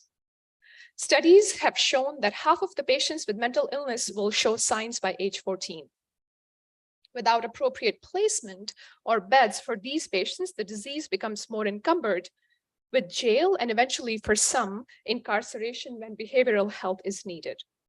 In the post-pandemic world, DuPage County Health Department recognizes that our behavioral health needs to be more urgent. Hospitals have limited beds. The CRC will help mitigate the burden of insufficient bed availability in DuPage County hospitals and lessen the space and law enforcement personnel burden on our local and county jails. Yes, this is a lot of money. I get that. But we also have to focus on what the ramifications will be if we do not do this right now. The future of our next generation is at stake here. By your yes, you are allowing all of us to serve about 933,000 people in the county of DuPage. As a sitting member of DuPage County Board of Health, my colleagues and I have asked hard questions. For example, what does sustainability look like? Will the facility promote healing? Will cultural sensitivities be attended to in building design and operations?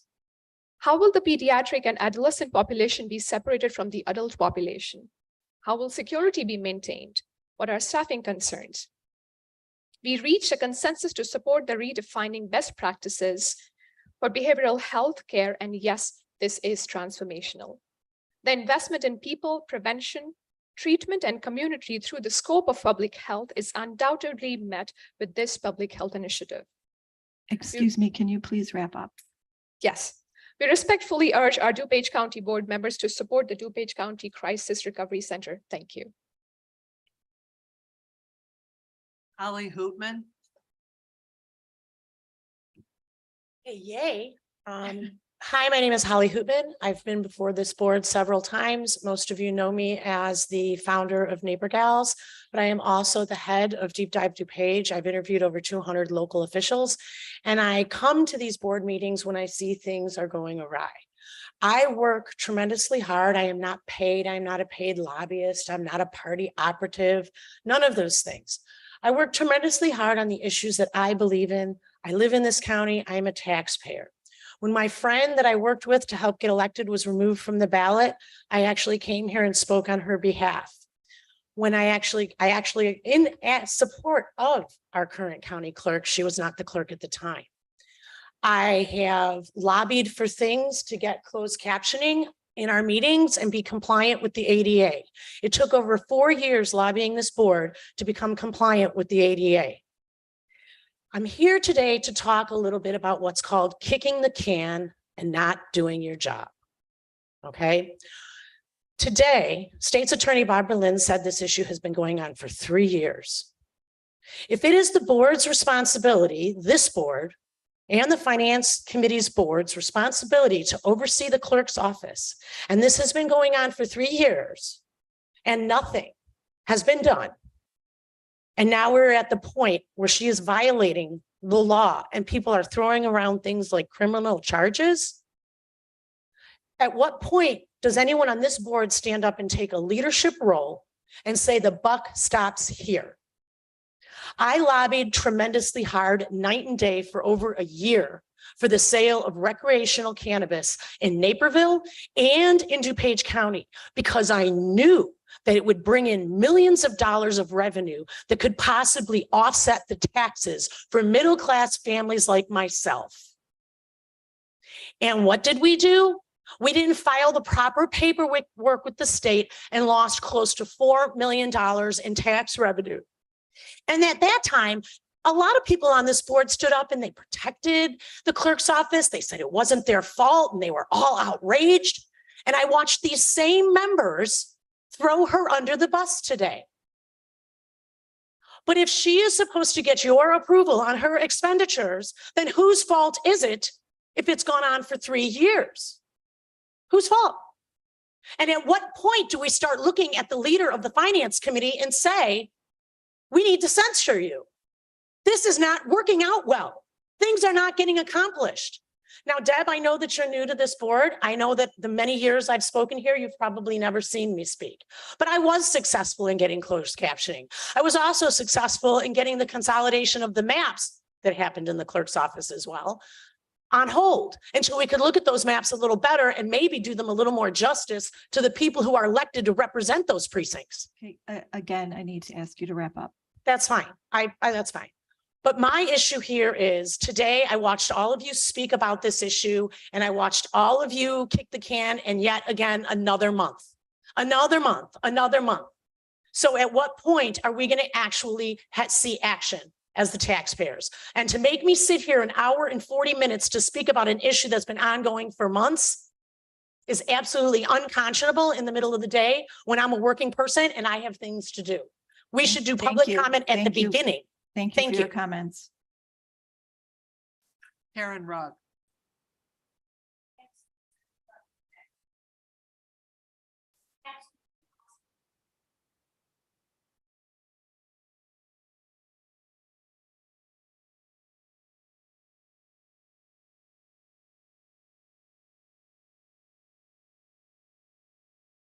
First thing I have to say is I apologize if that wasn't your office. I left here at the water management meeting and I was so upset. I thought I gotta go see a politician. I've never done this in my life. I went to the muffler shop on St. Charles Road. I didn't know where I was going. And a customer said, the police department is right across the street. They'll tell you where he is. And so I went to the police department. They directed me to Villa by the antique shop and the vacuum cleaner and the bookstore. And I went there, I sat, two girls that came, unlocked the door and they said, no, you don't come here. You go to Ardmore Avenue. I don't know nothing about politicians. I'm green. I listened. I thought that was your office. I went 4 times. I took my husband there. Never saw a person, but that's typical for politics. So I apologize if that wasn't you. I don't know who it was. I'm starting today. You're going to get a picture of this. This is my grandmother, my grandfather. This is dated 1944. In 1946, they bought that property. We've been there for 77 years. Not that I'm anybody special, but you think you take care of your people and you're sick and dying. You're going to get this picture. This is a picture of my father and my dog. The reason I'm giving you this is you see the flat land, flat farm field. And I'm going to give you a picture of this one. This is the wrong one though. And I think I asked Keith to make another picture of this one. This is showing property that's available. I went to the DuPage County Forest Preserve. This big red mark here is an acre of land subdivided. This is the building that's being flooded out. In this picture, you can see it a little bit better. You can see South Elm Street, the butts up right up on top of the DuPage County Forest Preserve. They put in a bike path and a roadway without any concern of what happens here. Constantly horrific flooding. I got it all on film, everything. Yet you do nothing about it. I saw today you were introducing a civil engineer, Nick Meyer or something. You and the new Board of Health, Adam, is that his name? I don't know what his last name is. Who all presents Adam? I'd like the 4 of you and Mr. Hebrard. I'd like you to come out and solve the problem. You have all kinds of, I heard Deacon saying you're putting in a basin. Is that a retention basin you're putting in?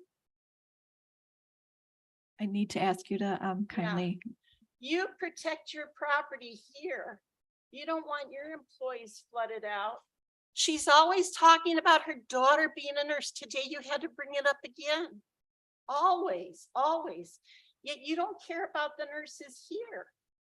I'd like you guys, your civil engineer, your new Mr. Hebrard, why don't you come out and meet me and see what's going on? You could buy out that property and put in a retention pond. Thank you so much for your comments today. Excuse me? Like her, I had to wait all this time for 5 seconds, 3 minutes. You could buy that out and bypass and nobody would be flooded out. Nobody. You could solve this. Earlier you said, this is so easy to fix. This is so easy to fix. 8 years, this is easy to fix. Thank you. Oh. Okay, the board has received public comment via our online portal. Per board policy, those comments were provided to members yesterday so they could be reviewed, and comments submitted electronically will be included in the minutes of this meeting. On to the consent agenda. I seek a motion to approve the consent agenda items. Okay. 23-2010 DuPage County Board Minutes, regular meeting, Tuesday, May 9th, 2023. 23-2011 DuPage County Board Minutes, regular meeting, Tuesday, May 23rd, 2023. 23-1907 5/17/2023 auto debit pay list. 23/19/11 5/19/2023 pay list. 23-1917 5/23/2023 pay list. 23-1918 5/24/2023 Public Works refund pay list. 23-1947 5/26/2023 pay list. 23-2014 6/2/2023 pay list.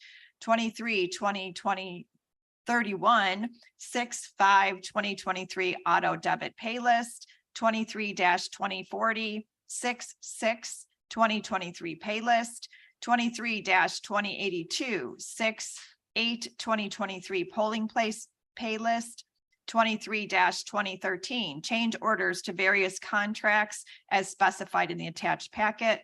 23-2038 County Clerk's monthly receipt and disbursement report, May 2023. 23-2047 6/6/2023 core bill wire transfer. All in favor? Okay, thank you. And on to finance report and member chaplain. Yes, good morning and thank you, Madam Chair. First of all, I forgot to mention Member Tornatori and thank him for his leadership too, with getting that crisis intake center rolling. So thank you, Member Tornatori. And just a reminder, after today's meeting, immediate following County Board, we do have our affordable housing meeting. So I wanted to get that in before I forgot. So with that, I move approval of FIC 000623 recommendation for the approval of an amendment to purchase order 3402-001 serve for a contract issued to Canon Solutions America for multifunctional copy and printers for the county to extend the contract through March 31st, 2024, and to increase the contract amount of $147,962, resulting in an amended contract total not to exceed $1,582,460, an increase of 10.31%. It has been moved and seconded. Roll call, please. Chaplain. Aye. Childress. Covert. Desart. Eckhoff. Evans. Aye. Galassi, Garcia. Guston. Krajewski, LaPlante. Ozog. Rutledge. Schwarzy. Tornatori. You. Zay. And Cahill. Member chaplain. Thank you. I move approval of FIR 014223 authorization to transfer $1.4 million in the budget to the county sheriff for fiscal year 2023. Leave is granted, member chaplain. Thank you. I move approval of FIR 014323 acceptance and appropriation of the Illinois Family Violence Coordination Council grant intergovernmental agreement for the amount of $38,300, 18th Judicial Circuit Court.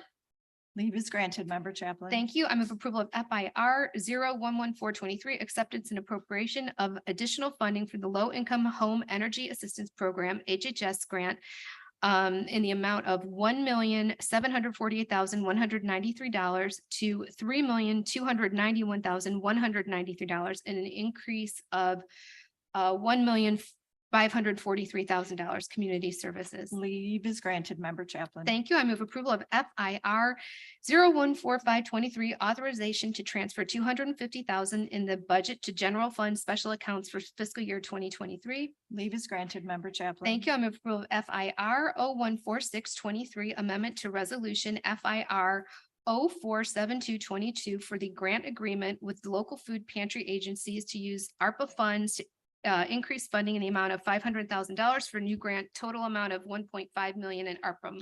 Leave is granted, member chaplain. Thank you. I move approval of FIR 014823 additional appropriation for the ARPA fund for the Naperville Development Partnership in the amount of $42,000 ARPA item. I move approval of FIR 014923 approval of a grant agreement between County of DuPage and the Naperville. You're getting ahead of me. You're getting it. Partnership. We- Oh, did I? Oh, I'm sorry. Okay. I'm sorry. We're back. One before that. Oh, Leave is granted. Okay, so member now I'm- chaplain. okay. Now I'm going to H. Okay. Yeah. I have a lot on here. Okay. Second most favorable role. All right, so It's a wait. sprint, not a run, not a race. Okay, so we are moving on FIR 014923, approval of grant agreement between the County of DuPage and the Naperville Development Partnership for the use of ARPA funds in the amount of $42,000. Leave is granted, Member Chaplin. Thank you. I move approval of FIR 015023, budget transfers 6/13/2023 from various companies and accounting units. Leave is granted, Thank- Member Chaplin. Thank you. I move approval of FIR 015123, authorization to transfer $308,343 in budget to county sheriff for fiscal year 2023.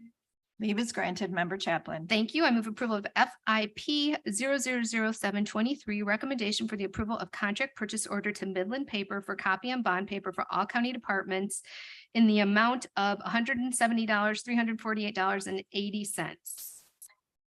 Leave is granted, Member Chaplin. Thank you. I move approval of FIP 000823, recommendation for the approval of a contract purchase order to On Acute Counseling US Inc. for software as a service, implementation service for human resources in the amount of $645,095. Leave is granted, Member Chaplin. Thank you. I move approval of FIP 000923, recommendation for the approval of a purchase contract to Ceridian HCM Inc. for HR payroll and human resource software as service for human resources in the amount of $1,799,562.79.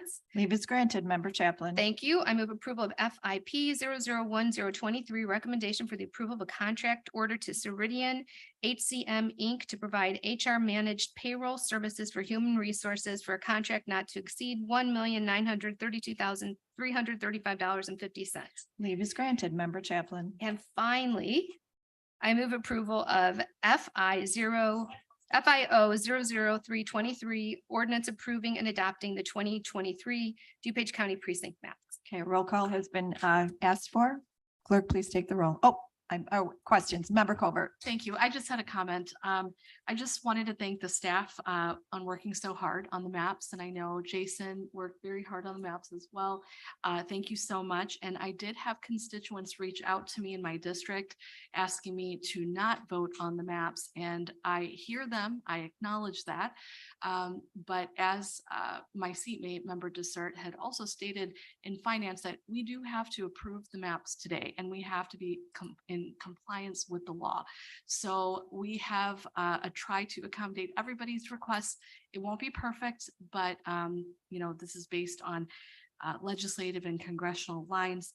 But we do have to be in compliance today. We do need to vote on these maps. So my vote will be a yes. Thank you. Okay. Yes. And thank you, Member Covert. These maps were a lot of work, and our staff, Jason Blumenthal, we did look at every single comment that came in, and where we were able to make changes and adjustments, we did. Unfortunately, we couldn't do that for all of them. Some of them were actually very good suggestions that improved our map.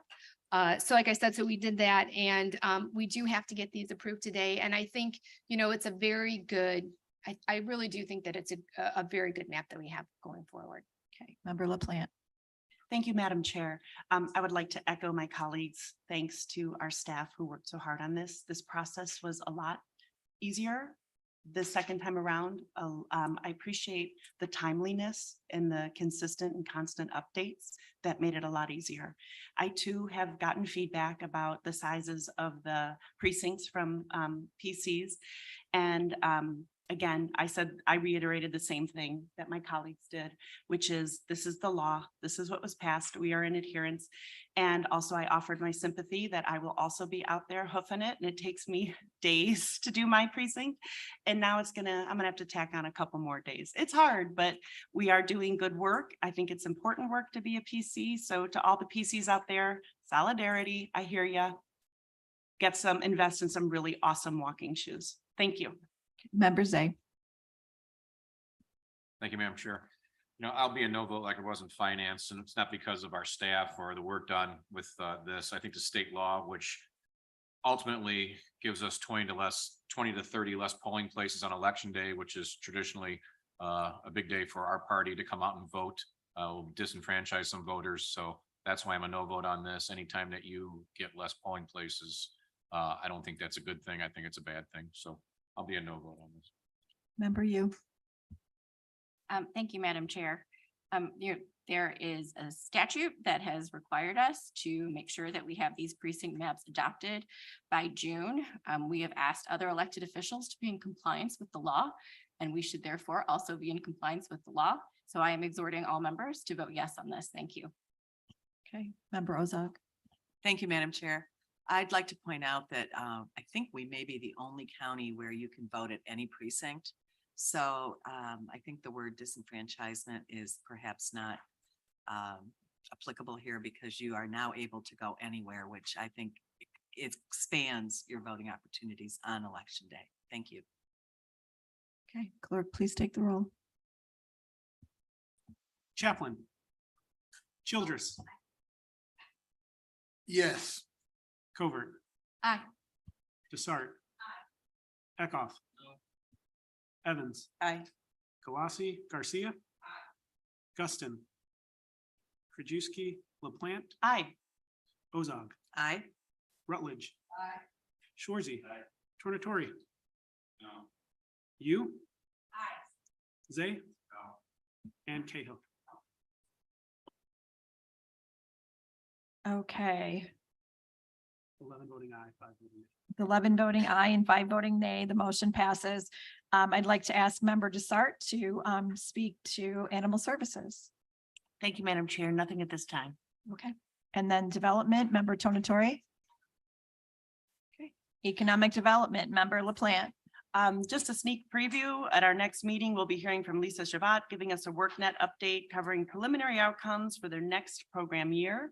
And then Greg Bedeloff of Choose DuPage will give an overview of the wrap up of the Regional Business Outlook meeting that was held last week. For anyone who wasn't there, it was a terrific event and lots of wonderful things on the horizon for DuPage County in terms of economic development. Thank you. Okay, Environmental and Member Rutledge. Thank you, Chair. No update this morning, but this afternoon. I'll ask for a motion on ENR 0017-23, the acceptance of additional funding for the Illinois Environmental Protection Agency Solid Waste Management Grant FY22 Intergovernmental Agreement number SWM 22320 in the amount of $10,000 under the administrative direction of the DuPage County Environmental Division. It has been moved and seconded. Roll call, please. Cahill. Chaplin. Aye. Childress. Yes. Covert. Aye. Desart. Eckhoff. Evans. Aye. Galasi, Garcia. Guston. Krajewski, LaPlante. Aye. Ozog. Rutledge. Aye. Shorzy. Tornatori. You. And Zay. Okay, and ETSB update from Member Schwarzy. Just let this board know that the ETSB is going to be following in the footsteps of the county and working to create a strategic plan for 2024. It's something that we haven't done, and we look forward to doing that. Okay, and a Human Services update, Member Schwarzy.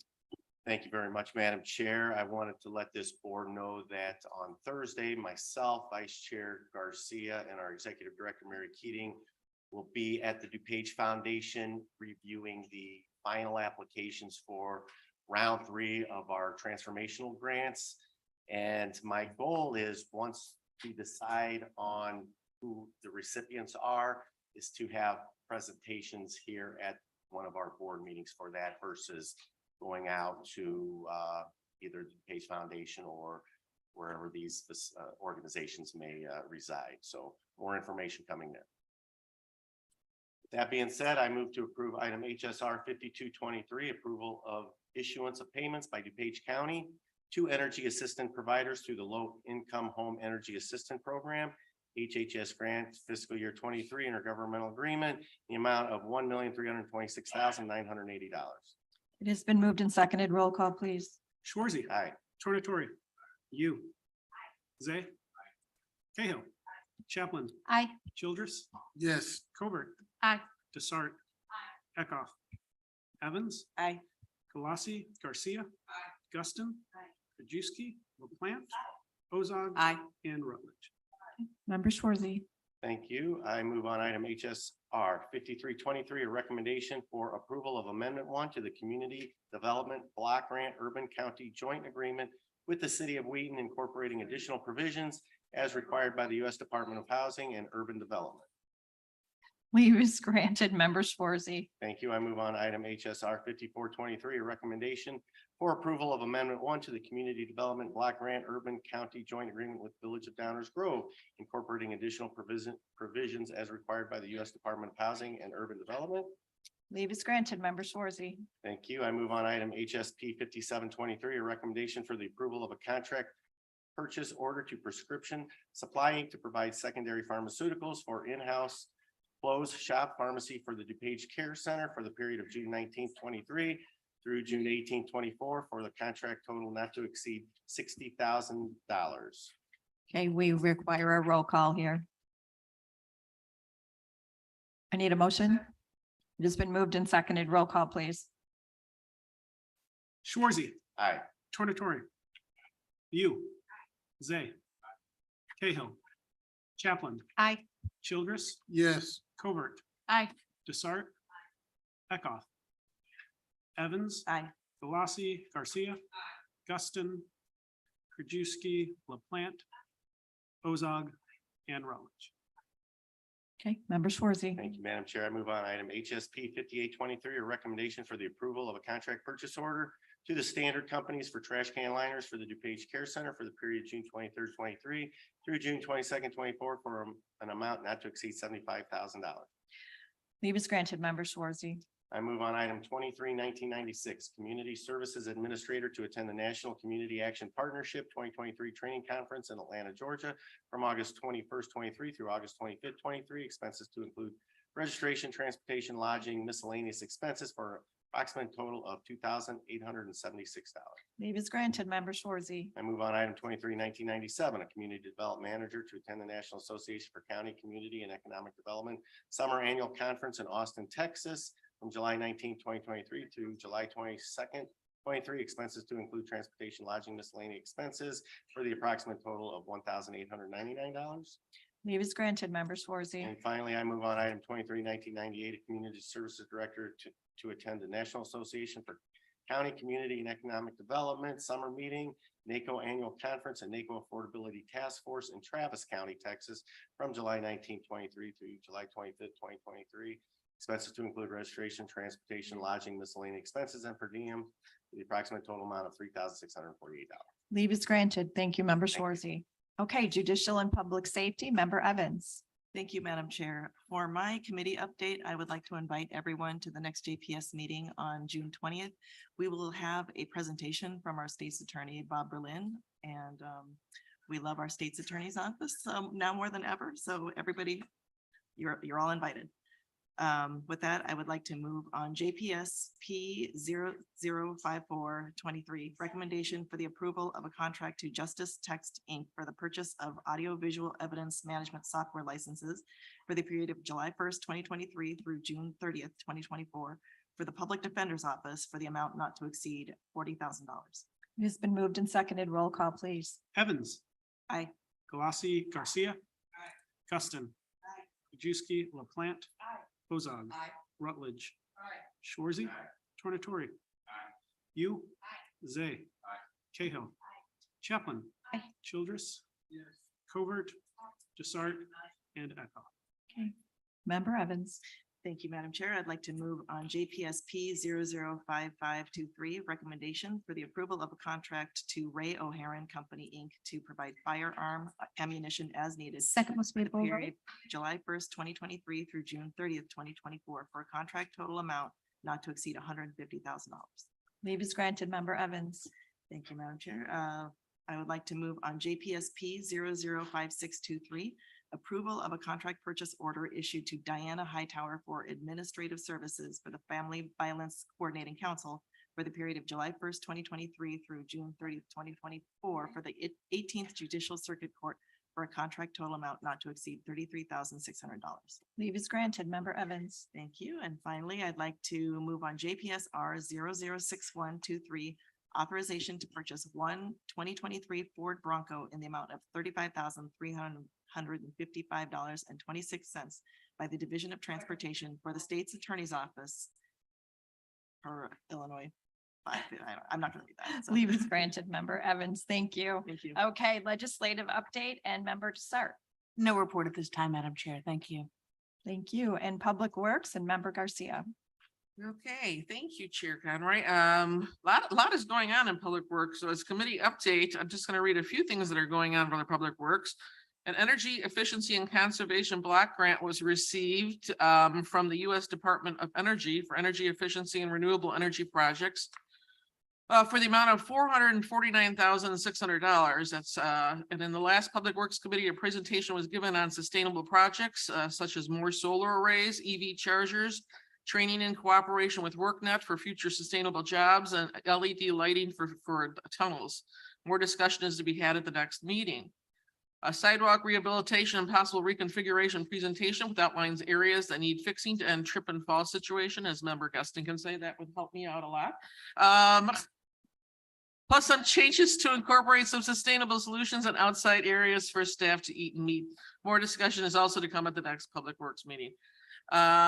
I was here Saturday and I saw the work happening on the East Detention Basin, which is, I believe, what I was going at ESP. The East Detention Basin is being expanded to provide 6.64 acres feet of new detention for capital projects occurring on campus. Projects that include the animal service expansion and the ADA parking at the 421 building, as well as future projects such as for the health department project we got presented to us today, and the care center. The basin will feature a wetland bottom, which will provide a habitat on campus and help to improve water quality.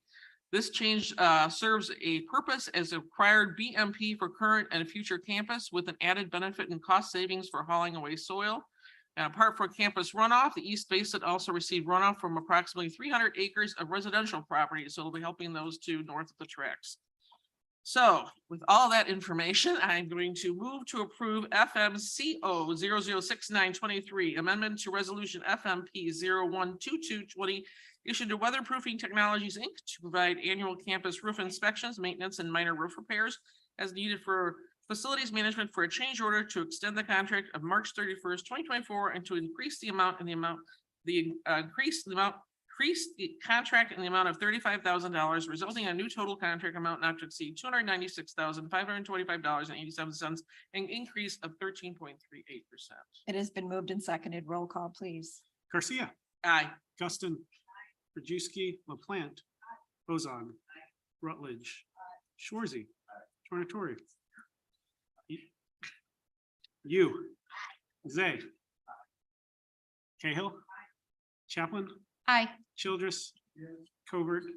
Desart. Eckhoff. Evans. Aye. And Glossy. Okay, member Garcia. Okay, I move to approve FMCO 007123, First Amendment to Resolution FMP 026922, issued to Lamp Incorporated to provide professional construction manager as advisor services for various construction management services to add the following capital projects to the scope of work.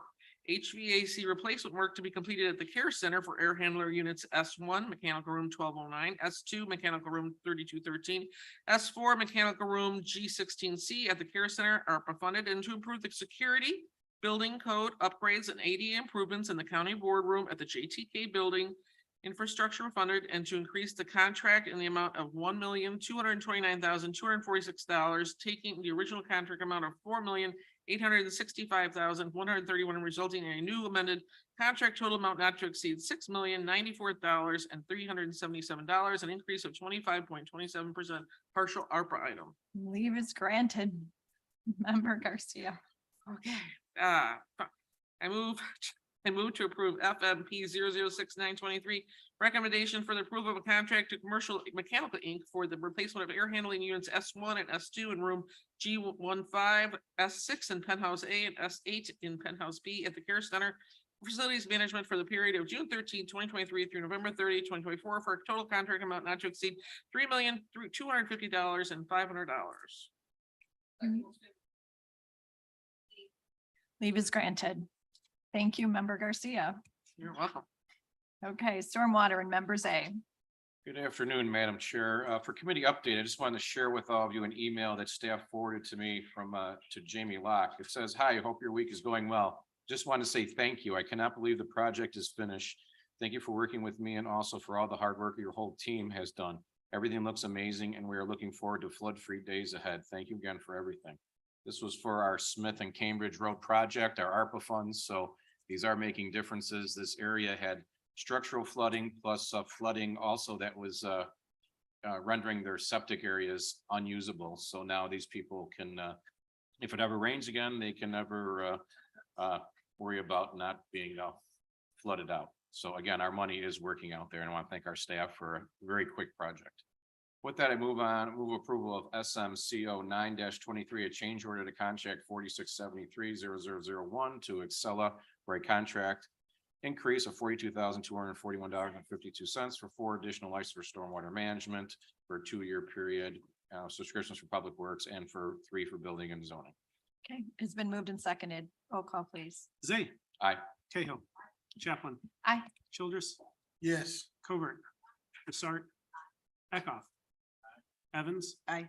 Galassi, Garcia, Guston, Juski, LaPlante, Ozog, Rutledge, Shorzy, Tornatori, and you.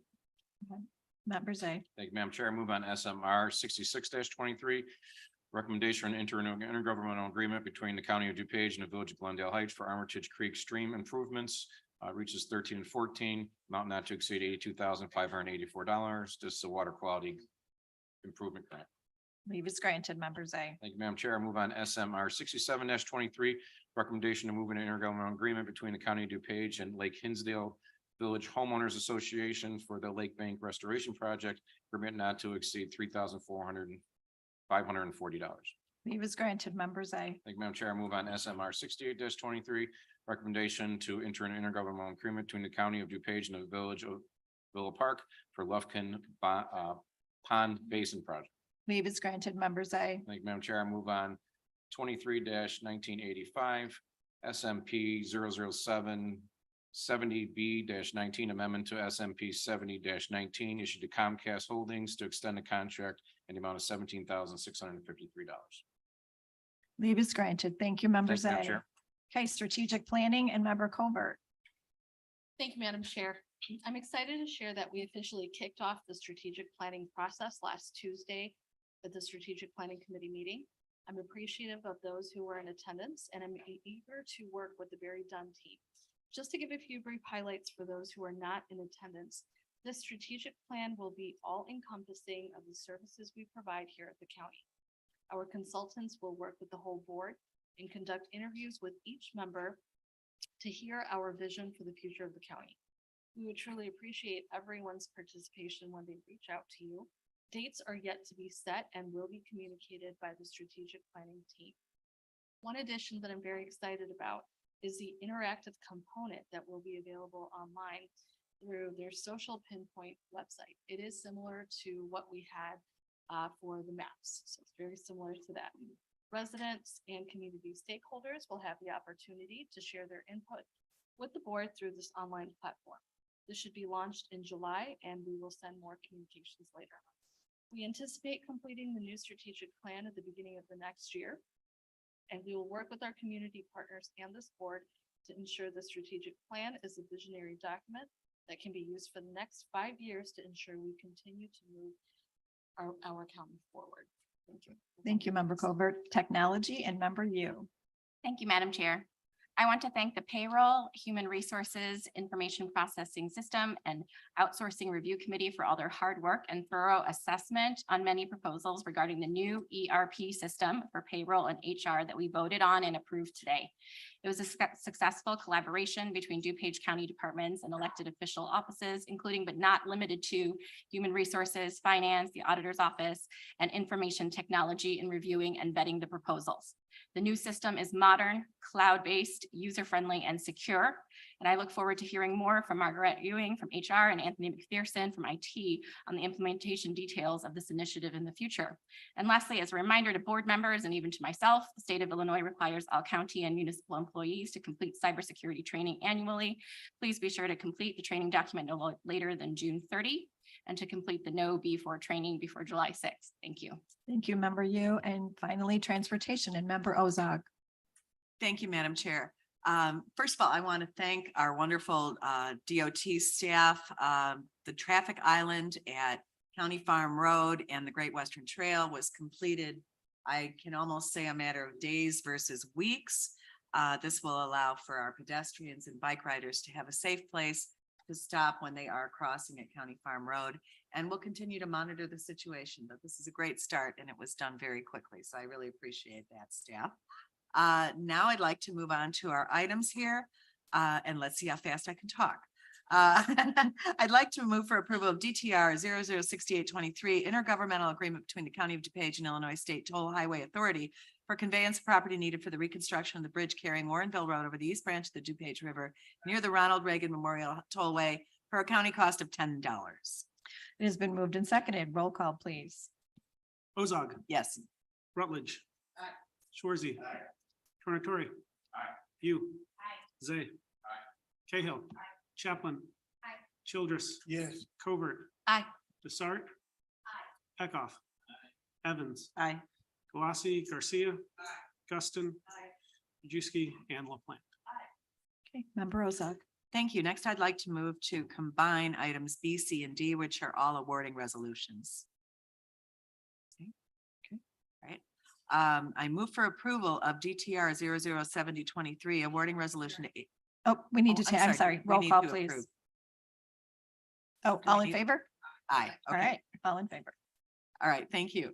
I move for approval of DTR 007023 awarding resolution to H&H Electric Company for LED traffic signal head replacement at various locations within DuPage County for an estimated county cost of $281,985.59 per lowest responsible bid.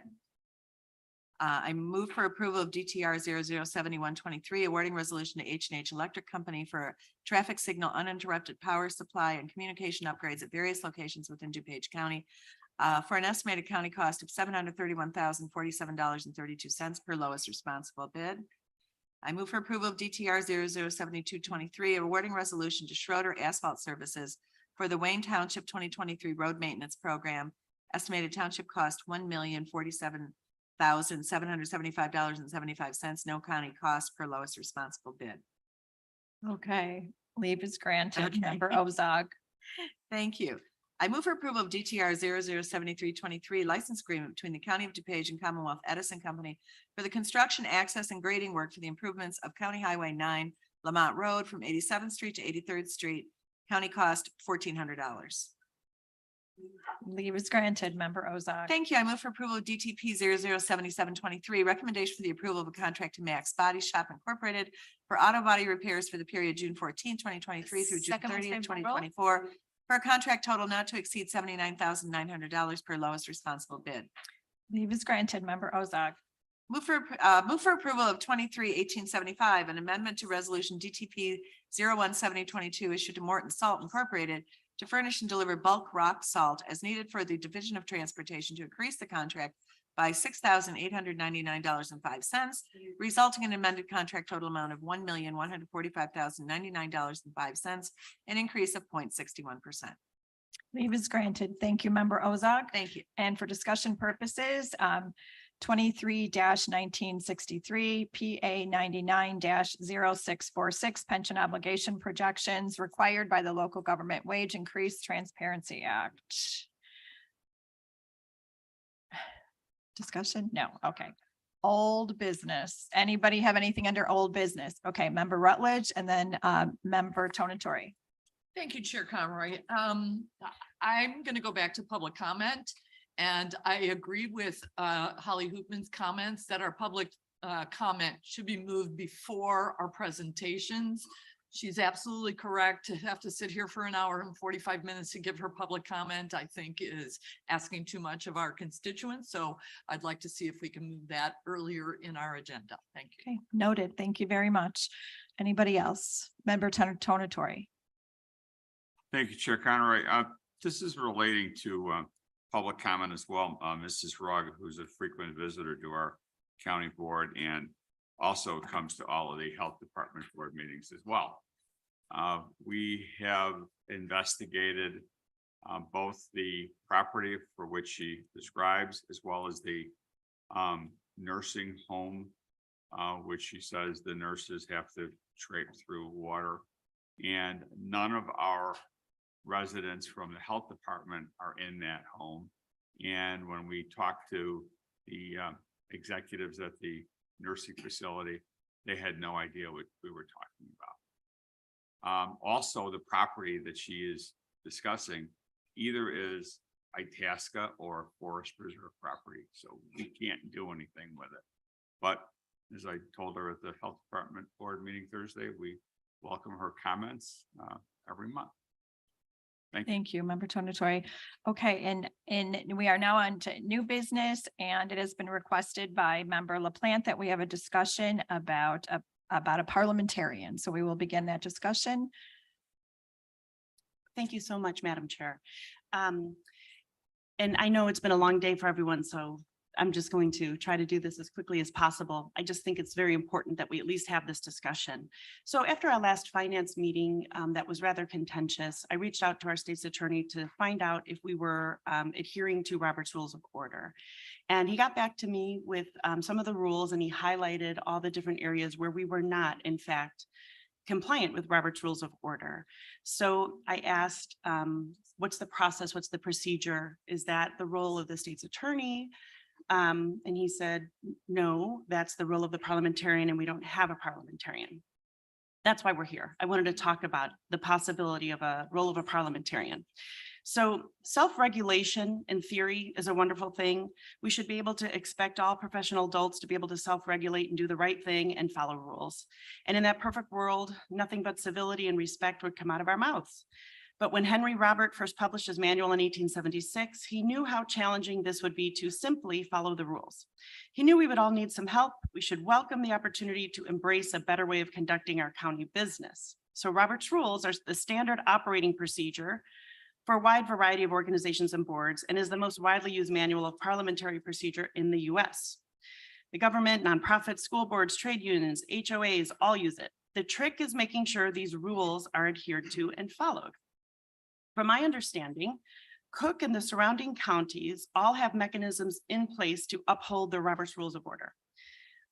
Lake County, which is closest to us in size, scope, and scale, they do something a little different. They pay for outside counsel to serve as their parliamentarian. And from conversations I've had with their board members to great success, and they allot money from in their budget for this. Kane and Will and Cook, going by something that staff told me, rely on their state's attorney's office to uphold the Robert's Rules of Order and function in the role of parliamentarian. So we have the bylaws already in place for the county board that we can elect from within our body a parliamentarian, but we are not using these bylaws currently. So we seem to be the only county without a mechanism in place fully to guide and help maintain Robert's Rules of Order. I know that we can always ask for examples or clarifications from our wonderful state's attorneys, and they are always willing to help. But I was wondering if we could maybe possibly do something that would be a little bit more, have a little bit more availability of help and assistance here. Even today, the meeting was so much better in finance today. And that was, again, the same contentious topic, right? But it seemed that special attention was paid to Robert's Rules of Order. And there was a really big stark difference between today's meeting and our last finance meeting. So already we're ahead, right? By just having that conscious thought of let's adhere to our agreed upon standard of behavior. So I think there are three ways of approaching improving this situation that we can discuss either to, so number one would be education. A simple workshop administered by the state's attorney's office would go a long way in improving our board discourse. I'm making a very good faith assumption here that when Robert's rules are not followed, it's simply due to misunderstanding and not malice. This education that we could all receive would level the playing field and bring us all up to speed. This would be a wonderful step in the right direction and already instantly a huge improvement from where we have been just at our last meeting. Education and knowledge are powerful tools that we can use to our advantage for the good of all involved. I remember when I was first elected, my first term, the state's attorney gave a presentation about Open Meetings Act. I learned so much. That was so helpful. And that's a lot of information to process. It can be a little intimidating because the consequences for violating them are real. So that was very helpful. I would love to ask if we could have that same type of an approach just to Robert's Rules of Order for all of us. And those are here to just level the playing field, protect all of us here. And then moving on to our bylaws, which already exist, and they give us a tool in our toolbox, which is the role of the parliamentarian elected from within our board to function, to help us function at our highest and best levels. This is logical and reasonable to engage the standard operating procedure that other counties do. If rules aren't followed, they just aren't worth the paper that they're printed on. We all know that.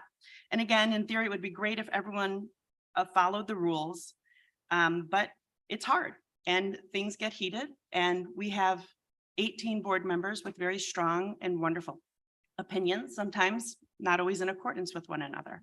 Totally normal, totally fine. Robert's rules can help keep our meetings much more effective, efficient, and really let us get down to doing the business at hand, which is the work of the people.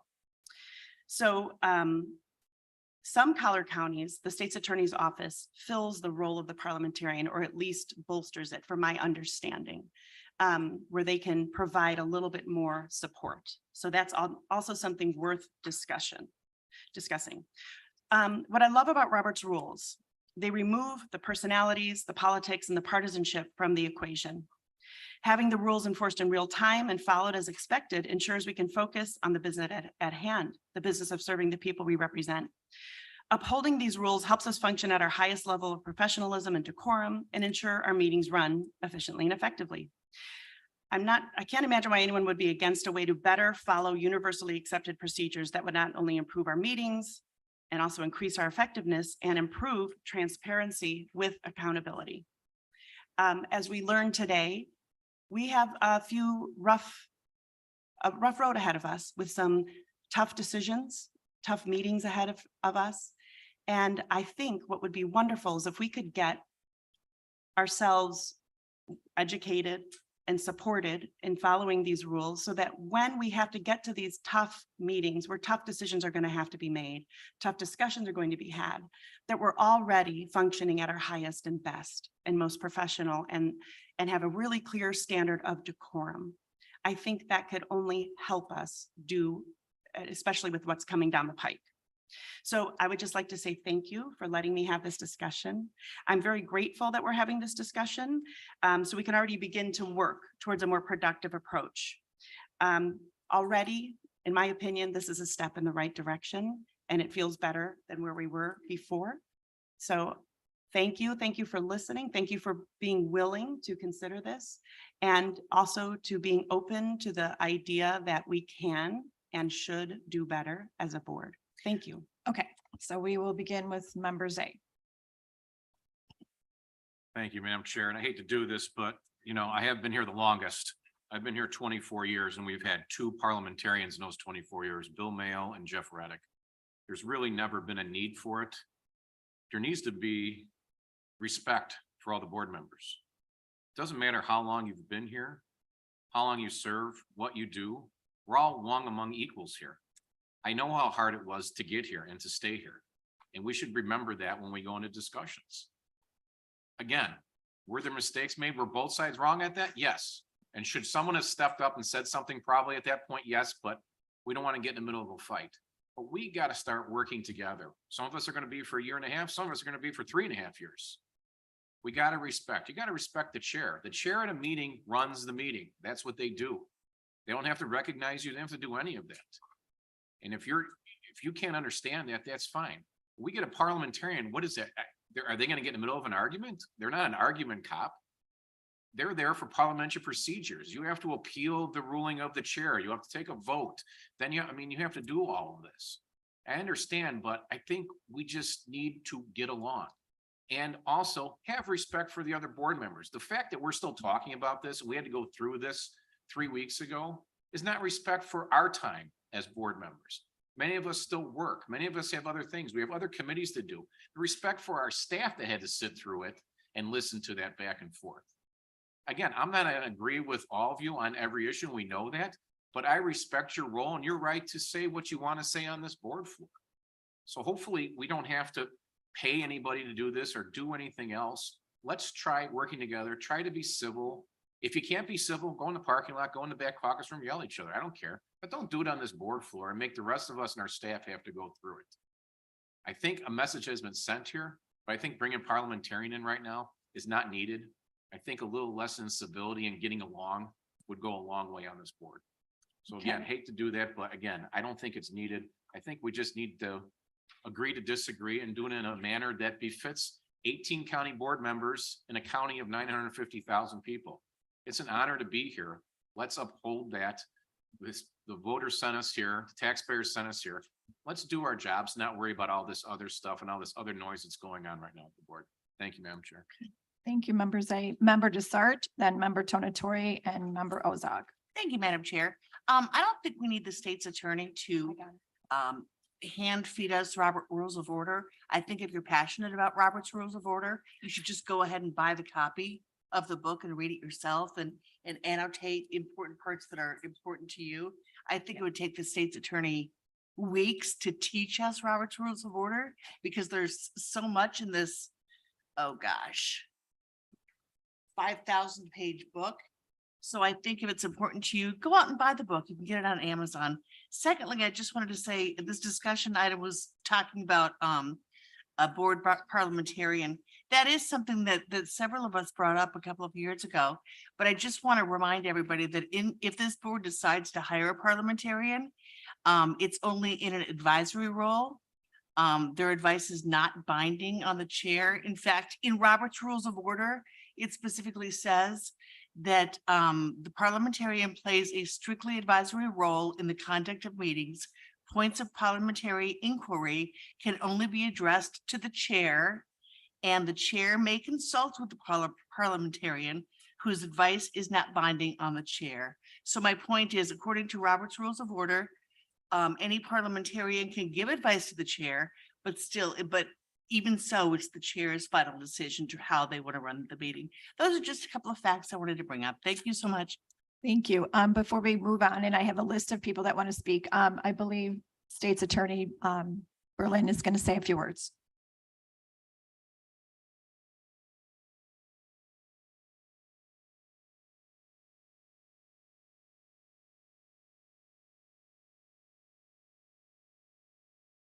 There we go. Thank you, Chair Conroy. Couple of points.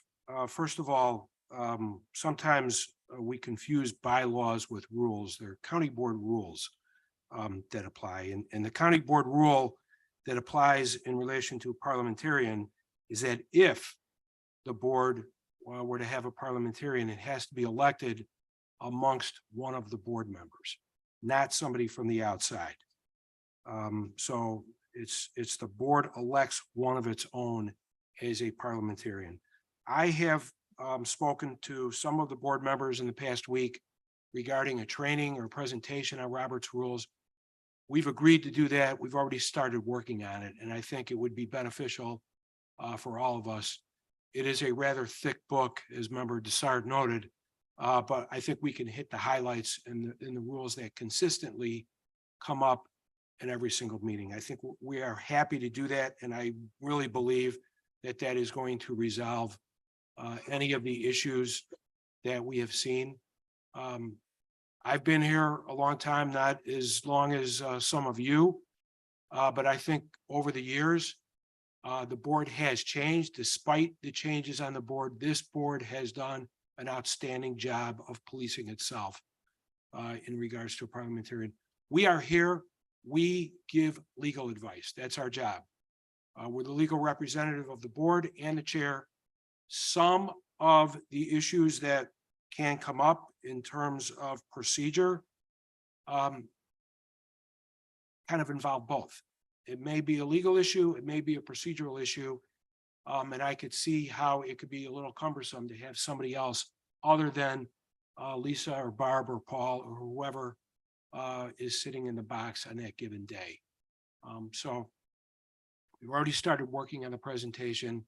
And again, I think that that is going to go a long way in addressing the concerns that some of you have. Okay. Member Tonatore.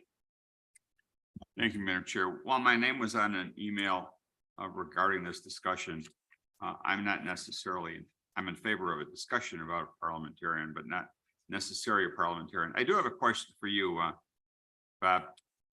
Section, before I get on to some other comments, Section 8H, which discusses that the county board shall elect from within its membership a county board member. Is it the interpretation of your office or someone that means we must elect a parliamentarian, or is it your interpretation that if we do elect a parliamentarian, it has to be a county board member? It's the latter. If you do, it has to be a county board member. Which means we've been consistent with the rules by not having a parliamentarian for all these years. That's our which is interpretation. Good to know. I think it's interesting that we had a very difficult finance committee this morning that I thought went along very civilly, and we did it without a parliamentarian. So I think that speaks to the issue of whether or not a chair of a committee and the members can act in a civil way without someone necessarily riding herd over him or her. I would be vehemently opposed to bringing in any outside person to be a parliamentarian, even if we could do it, because I'm not going to spend any money on somebody who's really going to tell us what we can or can't do, even if we listen to him or her, which I doubt that we would. The parliamentarian, however, just so everyone knows, and that section H says it shall elect within its membership to serve as county board parliamentarian. The parliamentarian so elected shall proceed in consultation with the state's attorney in all matters touching upon county, state, federal, or local law, rule, and or ordinance. So like it or not, the state's attorney is going to be a participant in whatever this parliamentarian would do or not do. So, you know, again, while I think having a parliamentarian, if it's the will of the board, isn't a bad thing, I don't know who would want that job, but whoever that person may be, the reality is the state's attorney, who is our duly elected lawyer and who gives us the legal advice necessary to keep us in compliance, is ultimately, I think, going to be the final word, whether we have a parliamentarian or not. So I can go either way on it. If it's the will of the board, I'm not sure we need one. I don't know that it's going to change the tenor of any discussions if people get heated. But maybe we just need to tone down the rhetoric a little bit. Thank you, Madam Chair. Member Ozog. Thank you, Madam Chair. I find this happening repeatedly. I agree with Mr. Zay. Okay, I got it out. Wait, I think that for the most part, 99% of the time in the 4.5 years I've been on this board, people do conduct themselves accordingly as you're supposed to, according to Robert's rules. And there is a section about unruly behavior, et cetera. So what I would suggest is, rather than the state's attorney even preparing a presentation for us, send us a PDF of those sections that discuss board member behavior on any elected board. And I think that we're all intelligent people. We could just review those. But also what's important, and I believe we had this today, is that we definitely act with decorum and respect. That includes interrupting, that includes watching your facial expressions or limiting those, et cetera, so that you're not disruptive. In particular for the chair of any meeting, because the chair is in charge of the proceedings that are going on. So I'd like to see the state's attorney's office send us an email with a PDF. I'd be very happy with that, but I don't see any need for us to elect a parliamentarian. And again, who's going to step up. I personally would choose the attorneys on the board, Mr. Torrentor. But I don't sense that there's a call. So thank you. Pretty sure Sam's a hard no, but I'm not going to speak for him. A hard Okay, no. member you and then member Rutledge. You're on the list. Thank you, Madam Chair. You're on the I think, list. as the bylaws state that it's supposed to be a parliamentarian who's a board member, I think the difficulty is also that that board member is supposed to perform the duty of the parliamentarians with complete impartiality. And what that would ultimately mean is that that parliamentarian couldn't make motions, participate in debate, or vote on any question, except in the case of a specific roll call vote as a voting member. So I think there's obviously some difficulty there. And so I am very, very glad to hear from State's Attorney Berlin that a training would be provided. So thank you. Okay. Member Rutledge. Thank you, Chair Conroy. So in my 4.5 years, we've never had training on Robert's Rules of Order. And I think from new members coming into the board, I think that's something that should be added to new member orientation. I would fully support seminar, class, whatever you want to term that, for Robert's Rules of Order. Yes, today was civil, but it opened up with somebody saying they had violated those rules. So from that aspect, I do believe that we need to address that at our during our meetings and know that certain rules are required for decorum. Thank you. Okay, and member Rutledge, I think there's a correction needed that I don't believe it was stated that there was an offense to Robert rules. I think there may have been an apology, but there was no infraction of Robert's rules in what happened. Member Cahill. Thank you, Chair. I just was sitting here thinking everyone's talking about how many years they've been here. Well, I am a new board member. And so when I was sitting here in that meeting last week, I was so uncomfortable. And I frankly was embarrassed for us as a board because we are better than that. And when I ran for office and when I was in debates with opponents, we all said we respect each other. We want to work together. We want to do the work of the county, and we can't let emotions get in the way of that. So when Member LaPlante asked me about a parliamentarian, I told her that I was really happy to discuss it, but I don't really support a parliamentarian. And I felt that education was key. When I was elected to serve as Elmhurst City Treasurer, that's one of the first things that the city of Elmhurst did, is sat us down and talked about Robert's Rules of Order. And this is how the meeting is conducted. And this is what, particularly the role of the treasurer, what I can and cannot do. So I would support having the state's attorney's office provide us with a PDF on the hot topics that we need to get educated on. But I also feel like I keep thinking in my mind today with a son who's a state's attorney, Bob Berlin has so much more important work to do today. Please get him to do what's important to the county to keep us safe. And maybe we just get a PDF to read about what we need to do, and we respect each other and we work together going forward. Thank you. Thank you, Member Cahill. We have Member Eckhoff, Evans, and Covert. Well, I haven't been here as long as Mr. Zay, but I've been here a while. And there was a time about 10, 15 years ago when I was sitting where Ms. Desart is and Bob Larson was, and I was down at the other end of the aisle, and we're in the executive session and we're arguing about a zoning matter, and Larson and I are going at it hammer and tong and back and forth and yelling, and I'm glad it was an executive session and nobody saw it. And after the meeting, we're both walking around outside and we run into each other. And the first thing we said to each other almost simultaneously was, "I'm sorry." And maybe it would be good for some people to say, "I'm sorry," to remember the manners that our parents taught us. I hope they all taught us, because you are going to get heated. You're going to get upset. You're going to say things maybe you regret. But you should try to make those as few as possible. I'm constantly told with people watching this meeting that my facial expressions are the only thing that keep them going. So That's very sad, Member Eckhoff. That's very sad. I hope I make your day. I didn't say, I agree with it, believe me. But so I'm not really concerned about facial expressions, but if somebody is, and you got a problem with somebody else, take it off the floor, take it in between the next meeting and, have a discussion about it.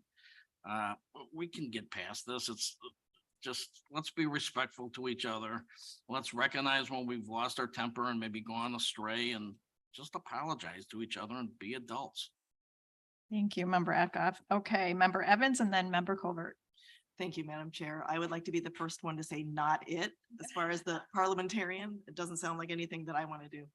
But I would like to say that as a newbie to the board, I welcome this conversation. I think it's healthy, and it's one thing to learn about Robert's rules, but it's a whole other ballgame when you're putting it into practice. You can read a manual on how to drive, but until you get in that car and you need to figure things out. So I do like the idea of us having a training session with the state's attorney's office. I think it would be nice to see what that looks like. And as far as parliamentarian, I'm curious what that would look like, because I think it might be something that makes our meetings so cumbersome that it slows it down even more. So if it is, let's say I'm chairing the committee and there's two people talking over each other, if one of them says point of order, then would I call on the parliamentarian? And then how much is the back and forth? Yeah, well, how much is the back and forth? Does the parliamentarian wait until I call on them? I guess. So it's my understanding, Member Evans, and jump in. So the parliamentarian would have a discussion with, if I was in the chair, with myself, and we would decide how to proceed from there. Okay. So It's always up to the chair. Okay, thank you.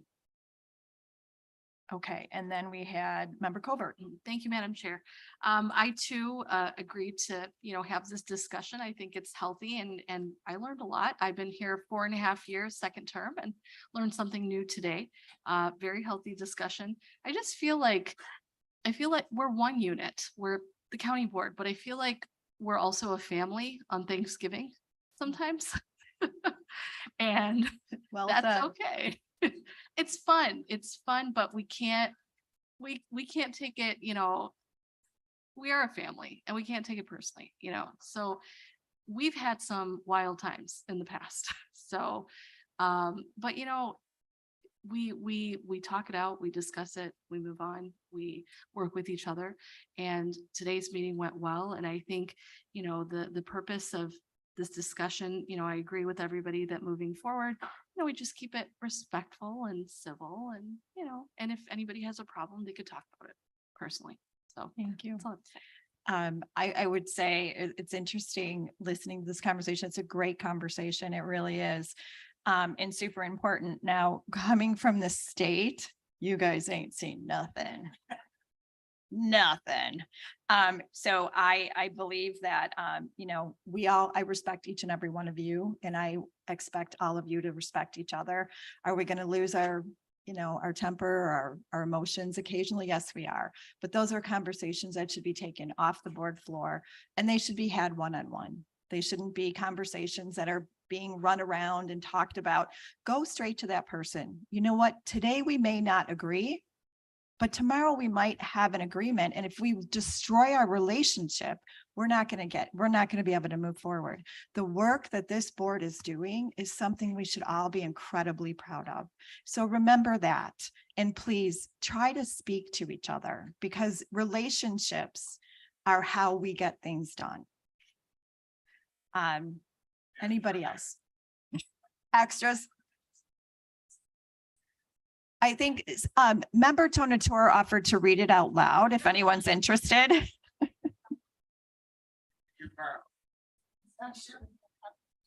Okay. All right. So I think this was a great discussion. Member Desart?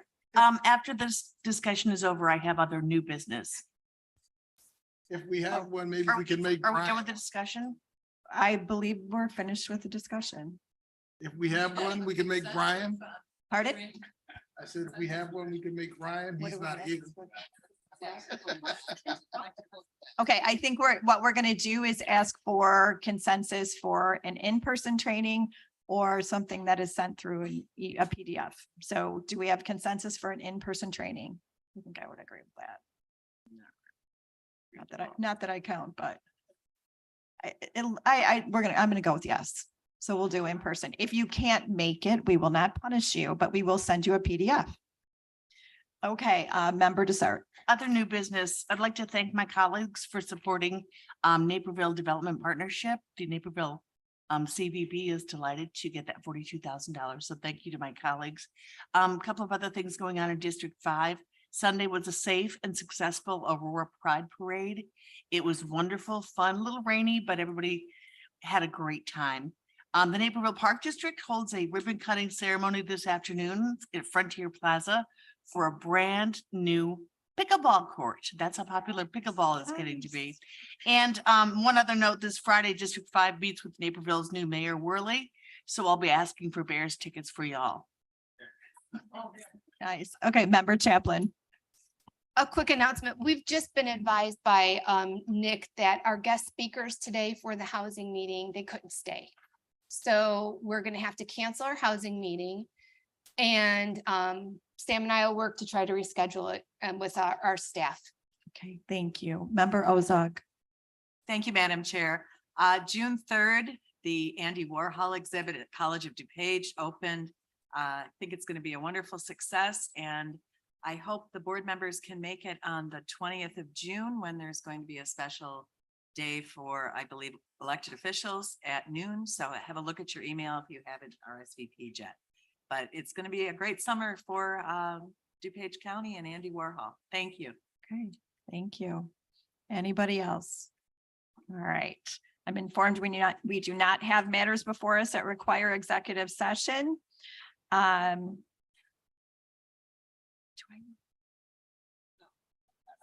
Okay. I'll take a motion to adjourn.